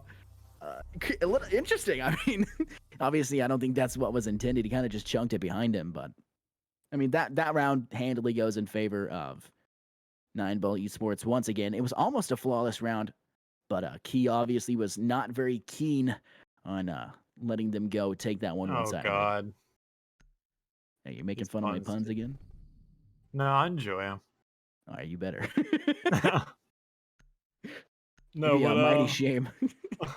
No, but just talk about that. Yeah, I think 9ball held that down pretty well. They sat there, made sure to keep their angles on lock. We saw Nezzy doing a really good job holding down these kind of aggressive alternative pushes that you know these other guys had, and they sat there and just made sure to lock things down as best as possible. Nezzy playing a huge part, as I said, shutting down Amarok right there. Once you sit there and took care of Buck, you don't have the floor to be open as much. Once you sit there and take down these hard breachers, they don't have any access to actually open up the objective anymore. So at that point, you're really just playing with what the defenders have set up, and you have to perfectly maneuver yourself through all of that. Otherwise, you're going to be in a really dangerous situation there. So 9ball doing a really good job that time around. I feel like they're really finding their groove in terms of these guys. I feel like their confidence, which does apply, they sit there and they're holding this down knowing that, Clubhouse is a lot different than it is from Villa. Not as large. They sit there, they know they're going to be forced into engagements as long as they play it slow, play the angles, only send so many guys out at a time that they're going to win those gunfights, and they're going to get a bigger lead than they did last time and hopefully close it out. Yeah, I mean, it's really going to come down to how can 9ball close this out. They struggled to close out before. They weren't able to get the rounds they need under their belt. They went 4-0, just straight back-to-back 4-round wins, but they couldn't get the last two. Amarok took that and made the comeback. 9ball only able to get one round on their attacking side, but we do see their pick to the tertiary objective of bedroom and gym side of that workout room, which is probably the more common tertiary objective, something that you're pretty used to seeing. We do see that Energize is playing that outside northeast side wall, breaching in from there.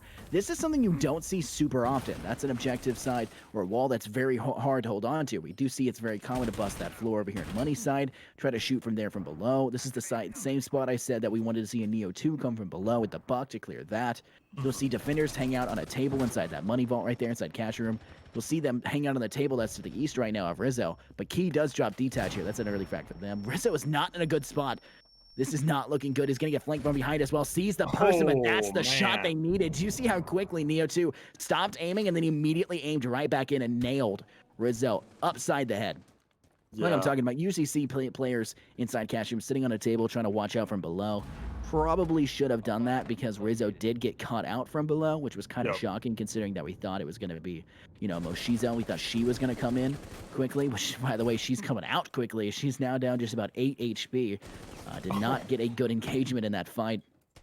Lock Nezzy here, trying to take the opportunity. We do see that Nixie's going below that wall, not getting caught out by Nezzy. Nezzy spraying through once again. Nixie has the opportunity to take that shot, but there's Nezzy shutting down Moshizo, and Yump 9ball shuts out Energize as well. It is back even to a 3 versus 3, and that is exactly what we need to have here as 9ball has the opportunity to win round 3 rounds back-to-back, but I know Amarok does not want to let that stand. Oh, man, the castle pick really has me going, though. I'm not sure. They did place the castle barricade over to that side room towards hatch, but castle barricade's more useful in gym side workout room. I don't know why they wasted it over there. Yeah. Which we do see a different approach from these guys this time around. As we saw, they took a very outside garage kind of focused approach, which, you know, once you do have something CCTV, you're going to sit there and typically go for that. But we see Amarok actually winning here, you know, realizing that, hey, maybe we should try for the bedroom. Maybe we should try for that up floor or the upstairs push this time around. And you know, I think we could do a lot better. You know, as long as we storm these guys, take them by surprise, we can sit there and make sure that they're not exactly in a winning situation.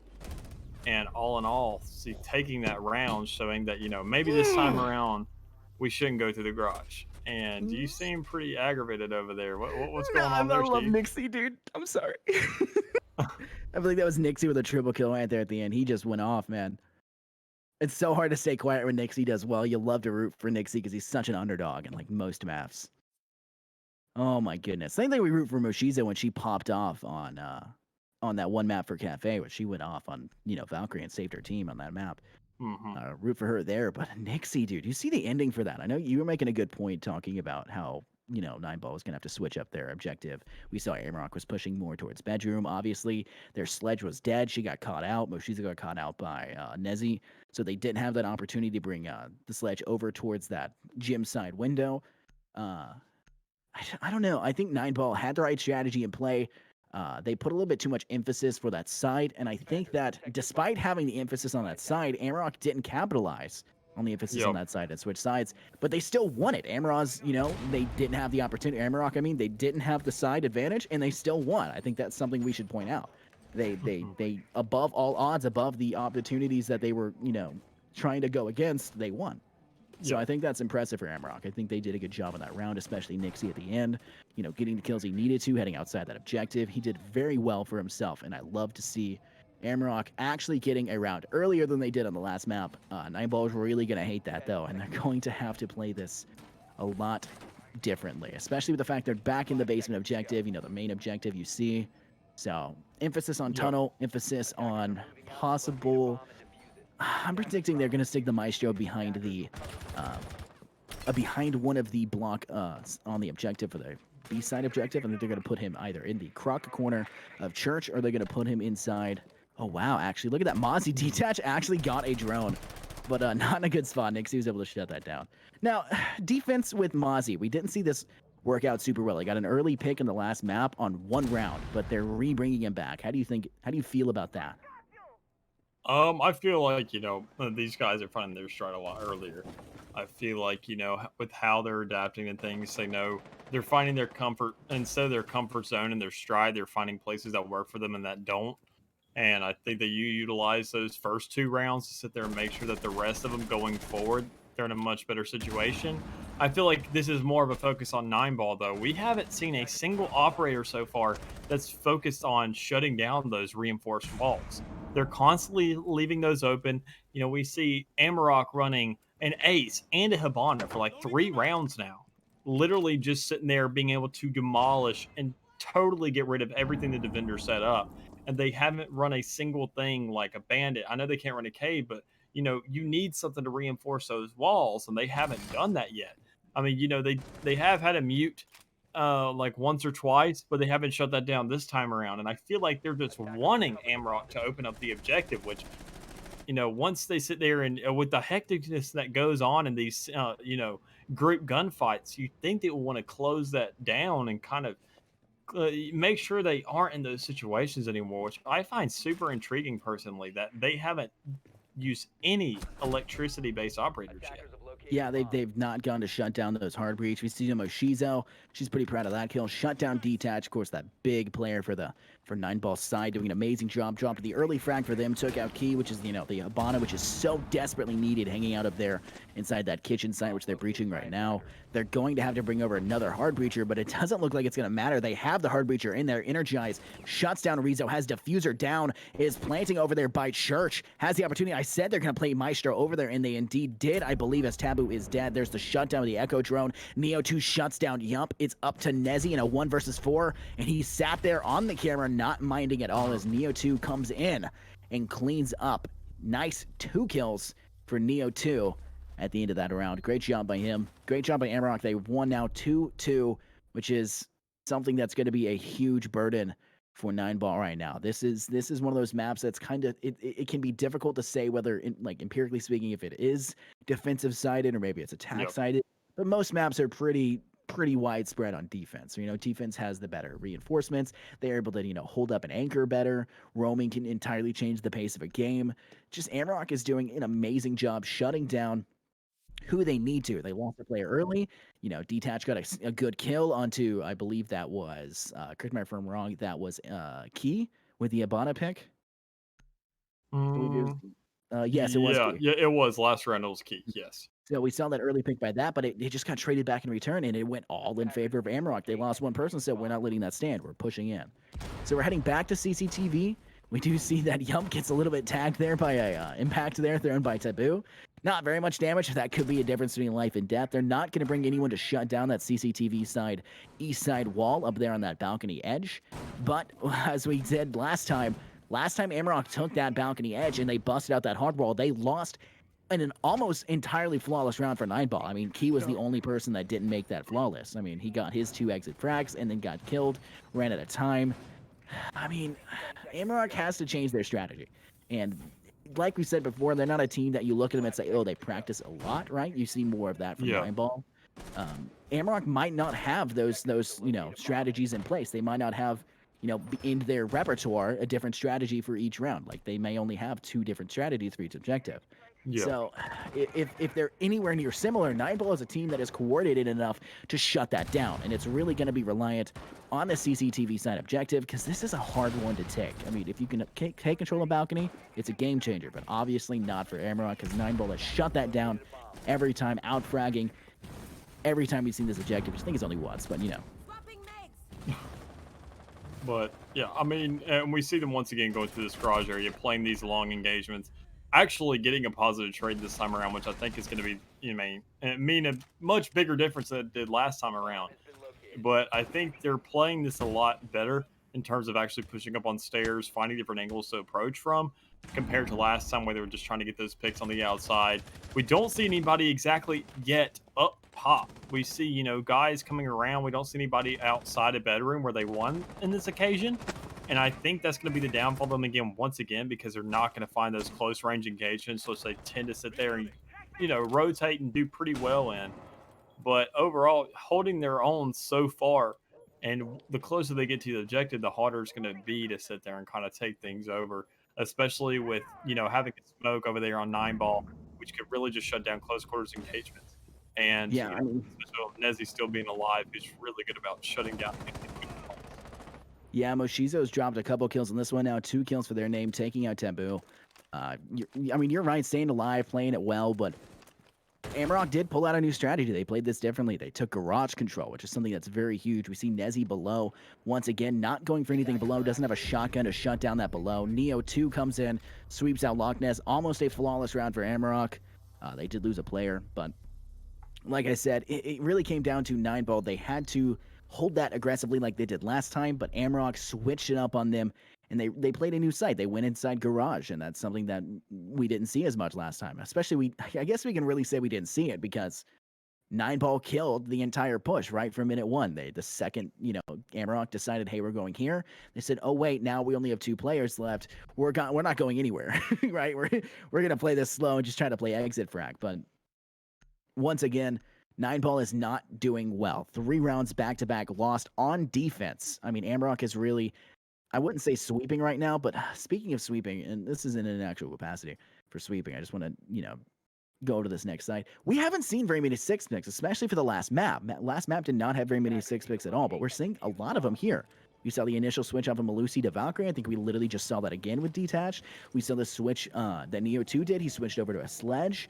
There is so much 6 picking going on for both these teams, and that's something that you have available to take advantage of. And I honestly feel if you don't take advantage of it, or at least take advantage of it smartly, because some teams will just pick an operator and everyone's gonna go, yeah, you're not playing that guy, right? Yeah. He's gonna 6 pick, right? Like, nobody's picking up Oryx in any serious capacity at this level, sadly, and going, yeah, he's sticking with that, right? It's just not expected. So I love to see 6 picks come into play that are at least semi-smart. You saw the Malusi, He switched over. I don't remember who Sledge was on, but, switching over to a Sledge is, something you expect. So they're expected to 6-pick, and the fact that it's not, they switch over to an operator that is, known. They know they're going to probably play that at some point, or they have played it in the hands of both Detach and Neo 2. But I don't know. Look at this spot. Did you see that right there? What was Nixie shooting through the door? What is that angle? Over there at the barricade. And I sit there. I don't know if you saw my camera earlier, but I'm like, as you were talking last time, she was right here, or last time Nixie was right here. I was shocked. I'd never seen that angle before. I've never seen that either. I'm definitely gonna be using that here in the future. But we're definitely bringing that one up in the team meeting, aren't we? Look at how aggressive Neo 2 here is. Last time we saw Neo 2 come here as well, he jumped a 4K. He just came in and rushed and got a bunch of kills. We do see that Nixie does die first. Unfortunately, gets taken out there.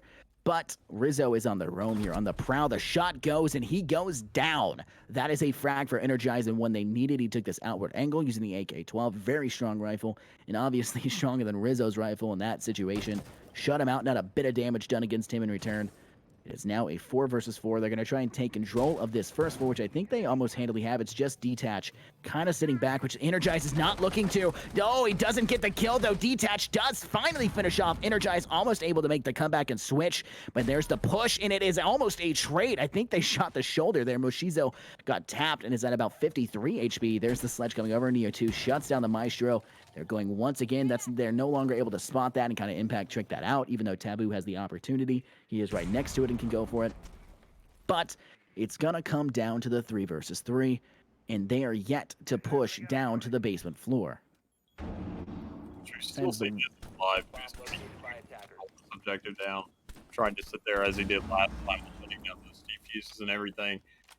Sledge also sit there and pushed already down, kind of rendering Sledge useless in this situation. In terms of utility, with not having a floor or anything to open up, just being kind of lost for the most part. So I think we're just going to do a lot of gunplay here at this point. You talk about unless you're Echo. I mean, look at the frags that dropped here. We did see that Lognez, Nezi, and Taboo dropping frags there. It was a 3 versus 2 there, as Moshizo did get a good frag. I believe it was onto Yump.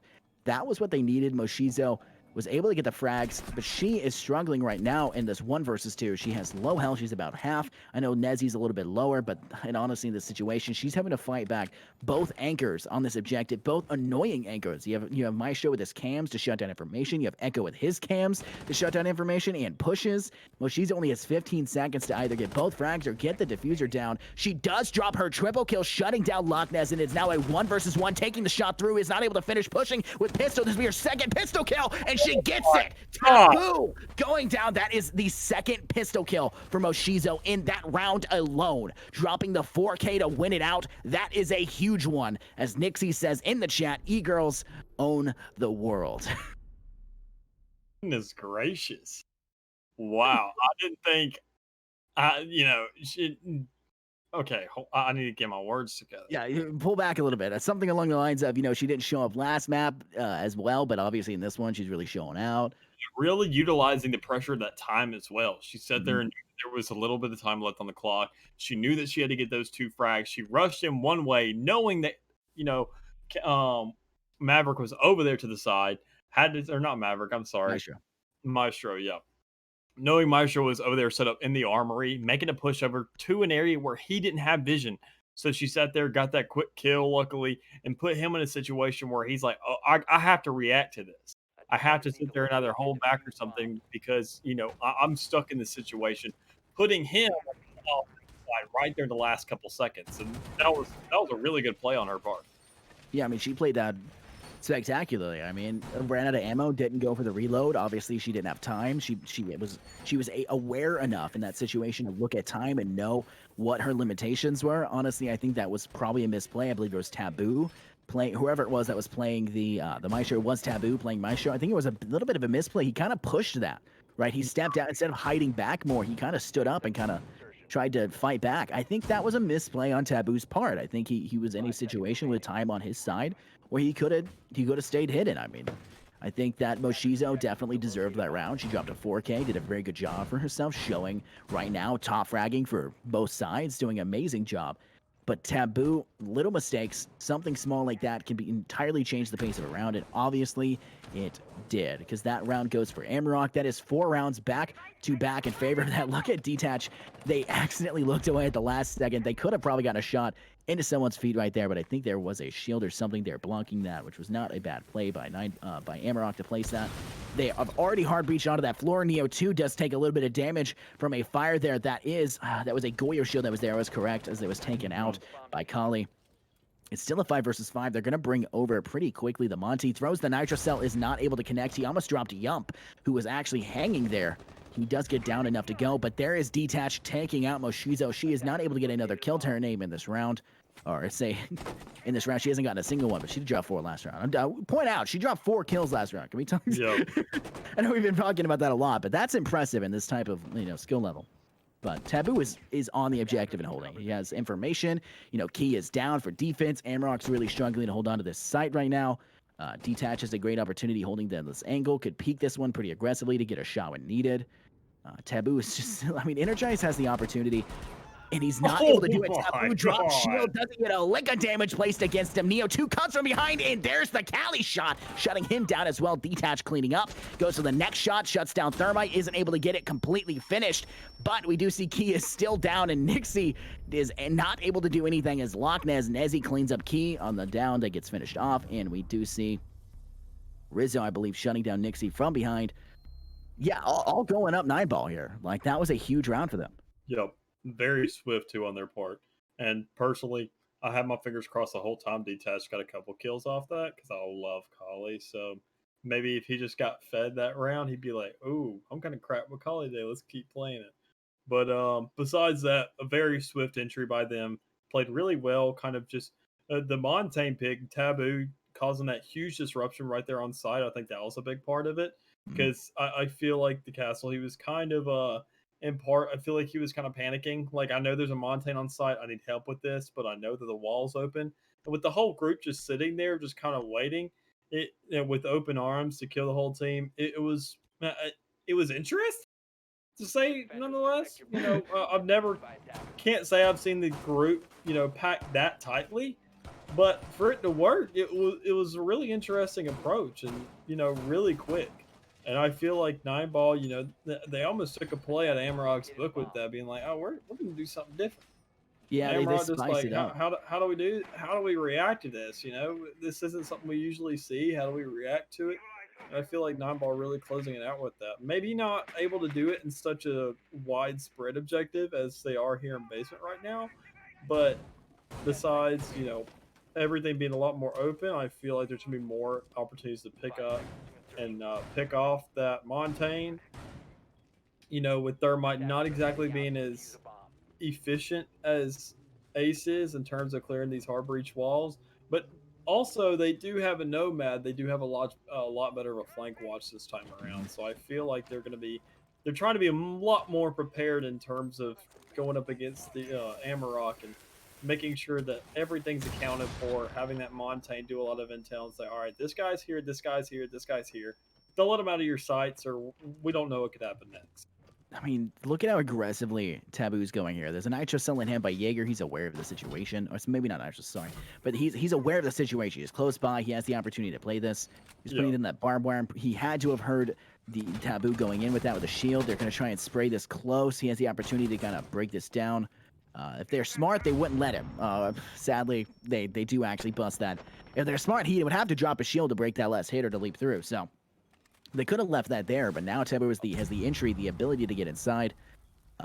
In terms of, I wanted to talk about the strategy, how they entered there. They put the Montaigne in front of Thermite over there. They put him in front of Yump, and Yump is able to safely place the Thermite hard breach onto that dirt side wall. That is a great decision by them, because as we know, Neo 2 is just abhorrent about how many times he'll go for a spawn pick or how aggressively he'll play that side. So shutting down any opportunity for a spawn pick was very, very smart for them. I think that was a strong play. Like we've talked about before from 9-ball. They have team coordination, they have strategies, they've got a lot going for them, and it's something that Amarok is less likely to see from Amarok, I should say.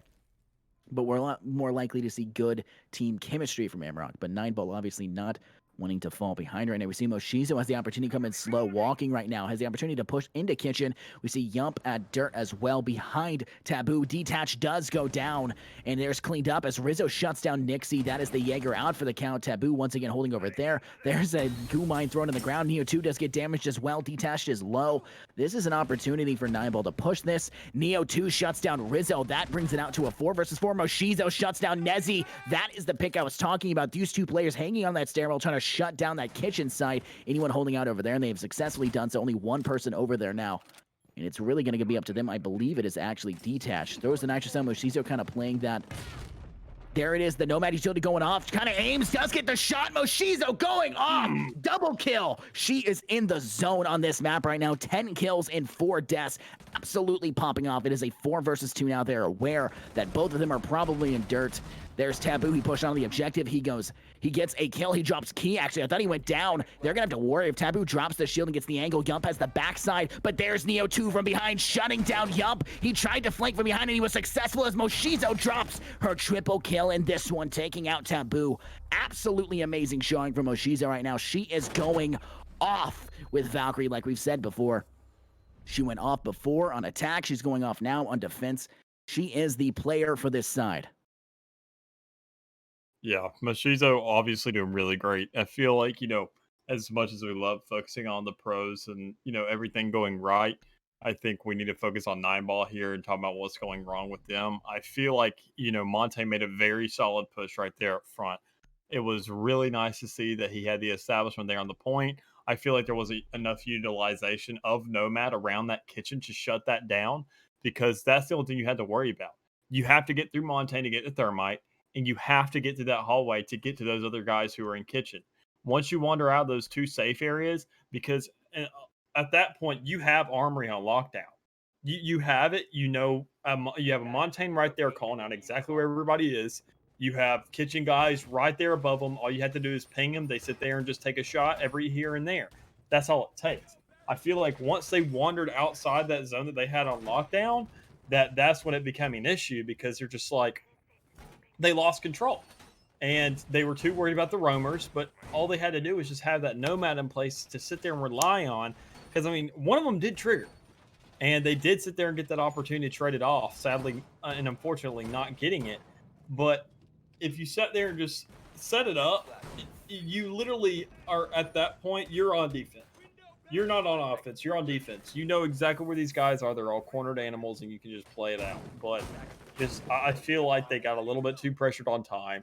They sat there and held that out. Thermite held that angle a little too sharp, couldn't make the plays that he wanted to, and got pressured down to the last minute to have to sit there and rush to help Montaigne rather than capitalizing off him being alive. Yeah, I think that's a key point right now. We're heading back to CCTV. Nightball really swept this in regards to the last time they came. They just couldn't shut down Taboo. Obviously, Amarok was a lot more successful in shutting down Taboo when it came to the basement side objective, but they can't pick that again.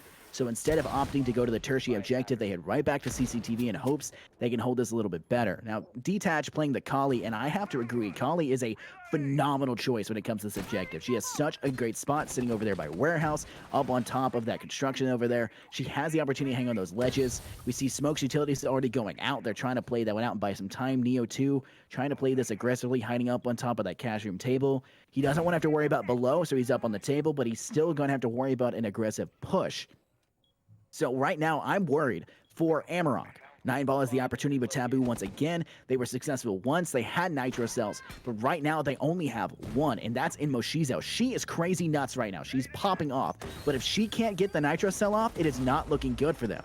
Smoke already used half his utility. The Nitro Cell does go off, doesn't kill. This could be it. Taboo does go down. The combination strategy right there, playing in with Energize cleaning it up. Energize also cleaning up another kill outside. Dropping down Detach, trying to go for another one. He's sitting inside the smoke as it dissipates. That was a great coordination by Neo 2 and Moshizo, trying to clean that one up. Their 2 top frags for their side. Energize trying to take shots once again. Neo 2 holding down stairwell as Key holds close as well. Loch Ness. Nezzy shuts down Moshizo. That is the pick they needed. It is now a 4 versus 3 as Amarok continues to hold the advantage here, but Neo 2 gets fragged, and Energize gets his triple kill as he shuts down Yump. It is a 3 versus 2, and now Nixie Nixie plays this aggressively, knows there's someone nearby over there. Rizzo watching that. Nixie not liking what he sees, holds the soft wall instead, takes the shot. Rizzo not able to connect as Nixie and him trade out, trying to get the shot. Nezzy from below trying to play as well.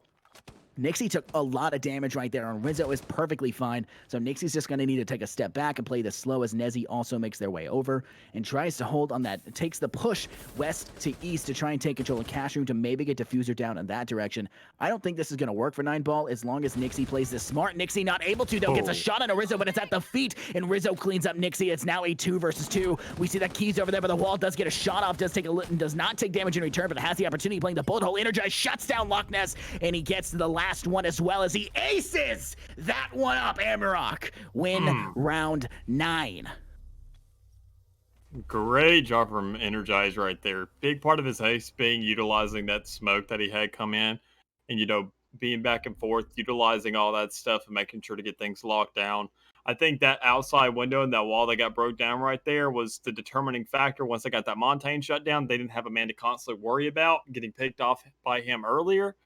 So once they got Montaigne out of the equation with using that smoke this time around, that's when they flipped the script, and it put the other guys just in a complete point of despair, not knowing exactly what to going on, put them in a place of distress as well, being very confused of how to react to everything that just happened.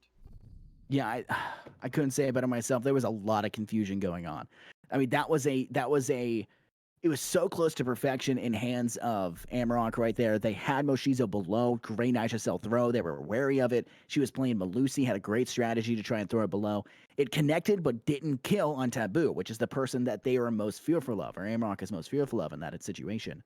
So they managed to get him down in coordination with Neo 2, getting a good smoke throw. His second one, because he had shut off Taboo's, retreat with the first one, and he shut down Taboo in general with the second one. We are heading to the tertiary objective here of bedroom and gym site. But let's talk about the stat-wise for Energize. Energize was doing very poor.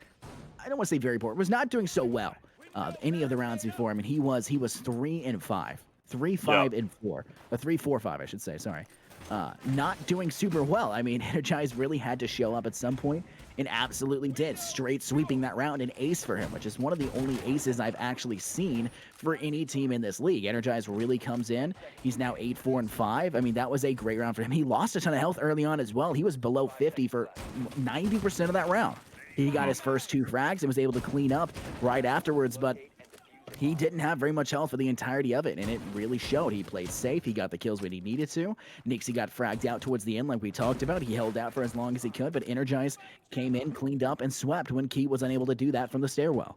So for this objective here, we're going to have to see, obviously, Amarok takes a different strategy. They play Energize on Castle once again, but they're not placing the Castle barricade in that hatch side meeting room. Instead, they place it over where I had said before, that gym side outside window, and they're playing it that way, which I think is obviously the smarter decision. But we do see Neo 2 with a pistol kill. I believe that was outside the front side window, shuts down Rizzo, and it's out for the count, and it is now a 5 versus 4. How do you think, in terms of the attack, are they going to play over here towards CCTV and Cash Room, which the defense is putting objective on, or are they going to play more for the west side? I feel like they're going to try and play more towards, CCTV. They see that, Neo's already gotten a pick over there. They know those guys over there, and they want to force them into those gunfights because they do have the Montaigne. So with that, they want to charge into combat. They want to sit there and get these guys on lockdown where they know people are. They want to rush it. They want to sit there, make sure to get the intel where they can, rather than play it sneaky, because at that point, Montaigne just feels like dead weight. Now, we do see that Energize does get killed early by Detach. We did see Nezzy goes down as well from Moshizo. Rizzo had gotten out early as the first kill. Nixie goes down. Moshizo is low. There's the shot by Moshizo. She shuts down Detach, which is a good trade as Detach made it to get Nixie. It's now the person behind the table. She sees the opportunity to throw the Nitro Cell, but Taboo is blocking that. There's one from below and from behind again. There it damages, but does not kill. But Key shuts down Yump from behind the desk, and Moshizo shuts down Taboo with the shield, and that is game, set, and done. Amarok wins 2-0 here on map 2 as well, winning on the first one as well. Villa, that is a good setup by the Amarok, winning that one pretty one-sidedly for the second map. It was a little bit back and forth in the first one. Yeah. It was not close for the second half of the first one, I should say, but the stat line, I mean, that was pretty close. But This one 7-3. Obviously, Amarok had that one in the bag. That was, I believe, let me double check that. Amarok had chosen Villa. So Amarok, like they obviously won in the second half of Villa, but they completely swept Clubhouse, which is what, 9ball had selected. So it's interesting to see that. Now, no third map. We don't get to see Consulate, which is a little sad. I'd like to see, Window Simulator. I'd like to see Repel Simulator. I'd like to see them go over there. Unfortunately, not seeing that. It was a great map to see. We saw Moshizo absolutely go off. She had a great game. She cleared everything she needed to. We saw Energize at the end really come into his own, really swept out towards the end of that match. Yep. I mean, we thought it was going to go complete the other direction for the first half of that. 9ball won 2 rounds back to back. Right? We thought we were going to see it all over again. We didn't. Completely, Amarok swept back. I believe they won 5 rounds back to back. Then 9ball won 1. And then Amarok won the next 2 back to back and winning it out for the game. But I believe we're going to head towards an interview here. The question is, who are we going to be interviewing from Amarok's side? I know that they talked about last time. They wanted to bring Moshizo in, but she was a little bit wary about it.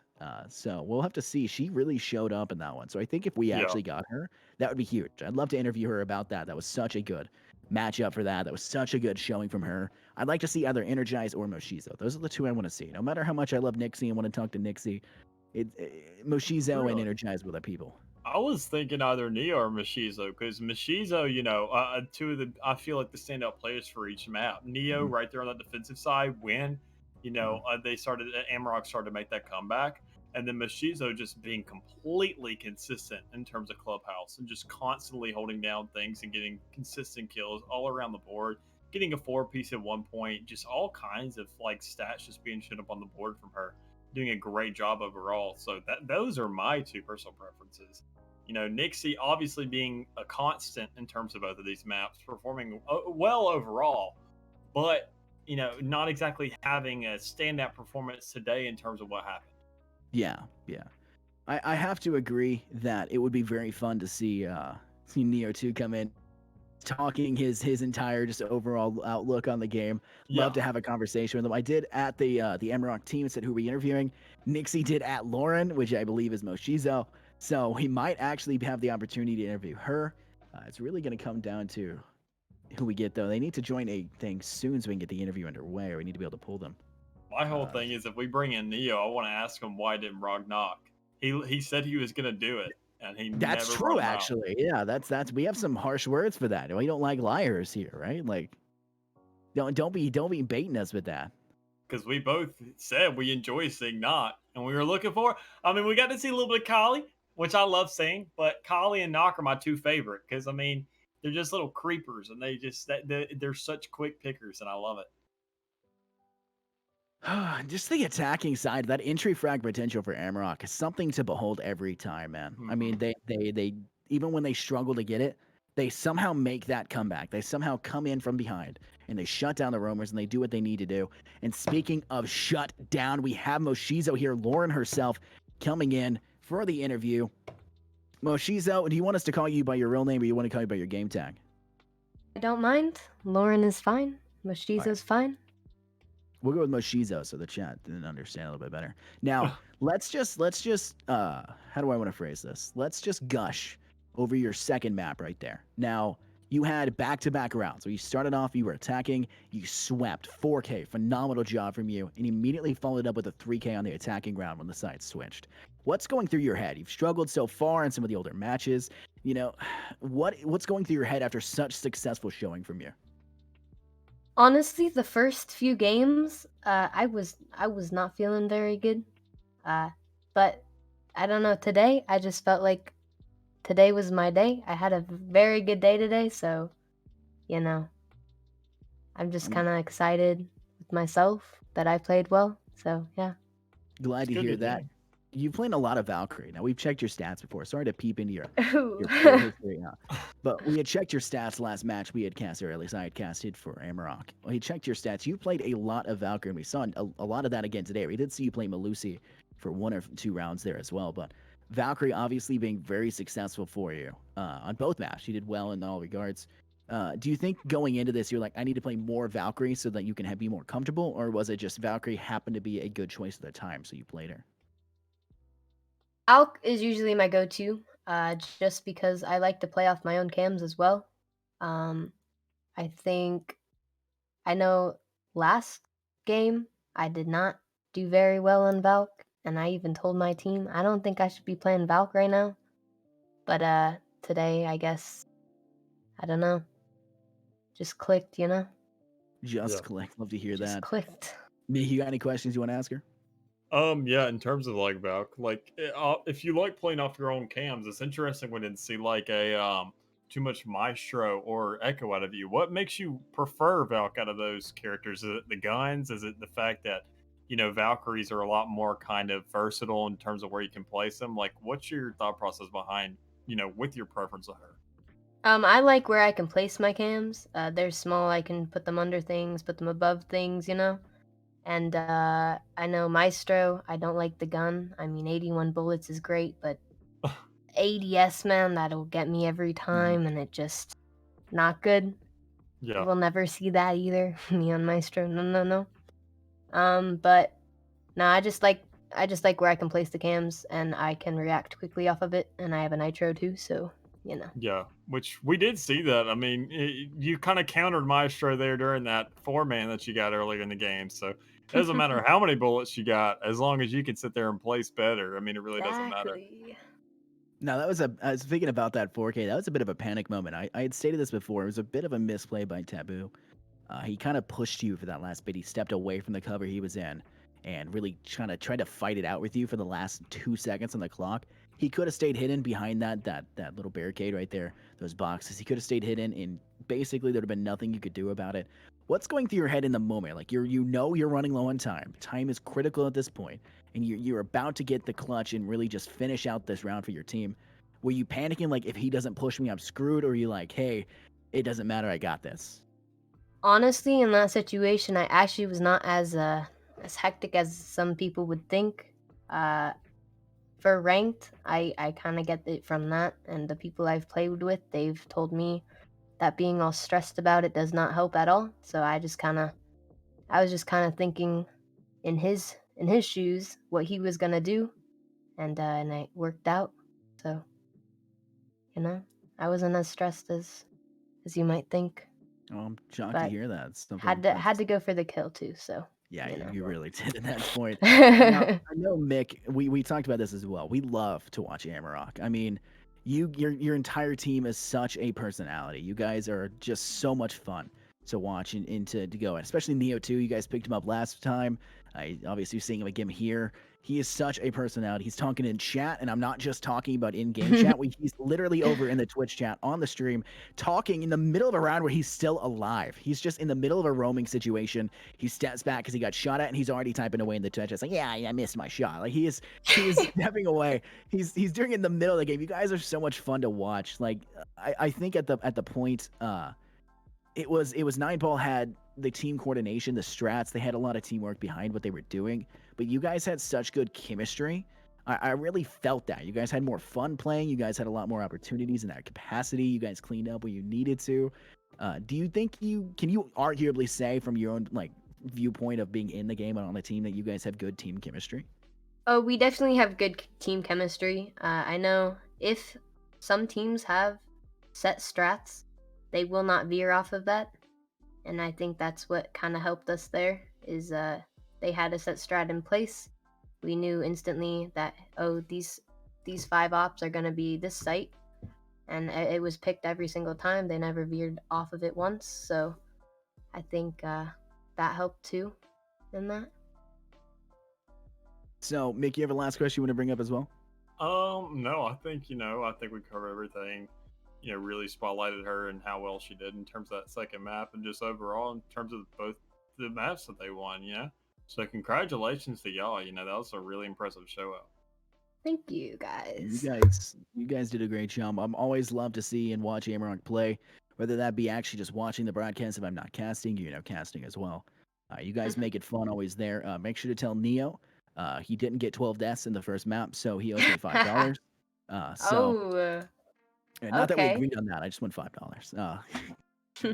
But thank you very much for coming in and doing this interview. I know last line we were there, you were a little hesitant to do it. I remember Nixie talking about that, but you definitely deserve to be the one in the interview booth this time. You had a great showing on map 2. Did very well on map 1 as well. So good luck to you guys in your next matchup. You guys are currently doing well for yourselves, and I hope that continues for you guys. Thank you, guys. Now, moving onwards here, I believe this has been a great game, great showing. Obviously, 7-5 in map 1, 7-3 on map 2. Great showing all around from both sides, but Amarok single-handedly coming in and sweeping in the second half of every single one of those maps. Yep. Just wanting to stay in that. I believe Stacked, if you have anything you want to add in towards the end here. All right, well, wow, what an incredible match. Sorry to my boys from 9-Ball. Hey, you didn't get the dub this time, but, keep your heads held high. I think we saw some really great plays, and I'm all for the content. I'm a producer, so I can kind of distance myself from the favoritism a bit because I do love just the good content. So, hey, shout out to you guys. Thanks for carrying the stream once again with your amazing commentary. Everyone who has not yet followed, please drop a follow, SFCL. You can come back here regularly for more matches. Check our schedule. Join the Discord to stay on top of things even more. And then follow these gentlemen on their socials. The link is on the screen right there. It always has been. Please also give them your support. But yeah, it's if you want to also support our project over at 9-Ball. But really, I'd rather just, for now, leave the focus on SFCL. So please do give them your support. I think that's everything for now. I think we're ready to close it out. I think we are. Thank you guys very much for tuning in. Make you got any last words you want to bring up as well? I don't know. I would like to talk and things like that, but it looks like my broadcast isn't exactly syncing up too well. My camera's kind of slacking. Oh, speaking of, wow, right on cue. Microwave here. Good God. Yeah, that's my cue. So you go ahead and do you, man. I don't know what's going on here. All right, thank you guys very much. Just like Stack said, thank you guys very much for tuning in. Make sure to check us out for the next one as well. I believe we have a matchup tomorrow. What is the matchup for tomorrow? Let me check that real fast. I believe tomorrow is Titus versus Dark. So I'm excited for that one. I believe it's Wes Wilkie is casting that one. Thank you once again, Stack, for coming in here and being the producer here. I know it's a little bit last minute for you, but it is 9-Ball, so it is your home team. Despite them, getting a little bit You're swept. obligated. Sorry to have some rough words and capacity for that. Sorry for also mentioning that they're your team. A little upset about that right now, but thank you as well to H, the observer, coming into this one. He did a very good job. I believe this is actually his first time observing the actual match. He did a very good job at that. We were able to follow the action very well, switch to people we needed to. So thank you from everybody here in the production staff. Thank you everybody for tuning in and watching, and just glad to be here.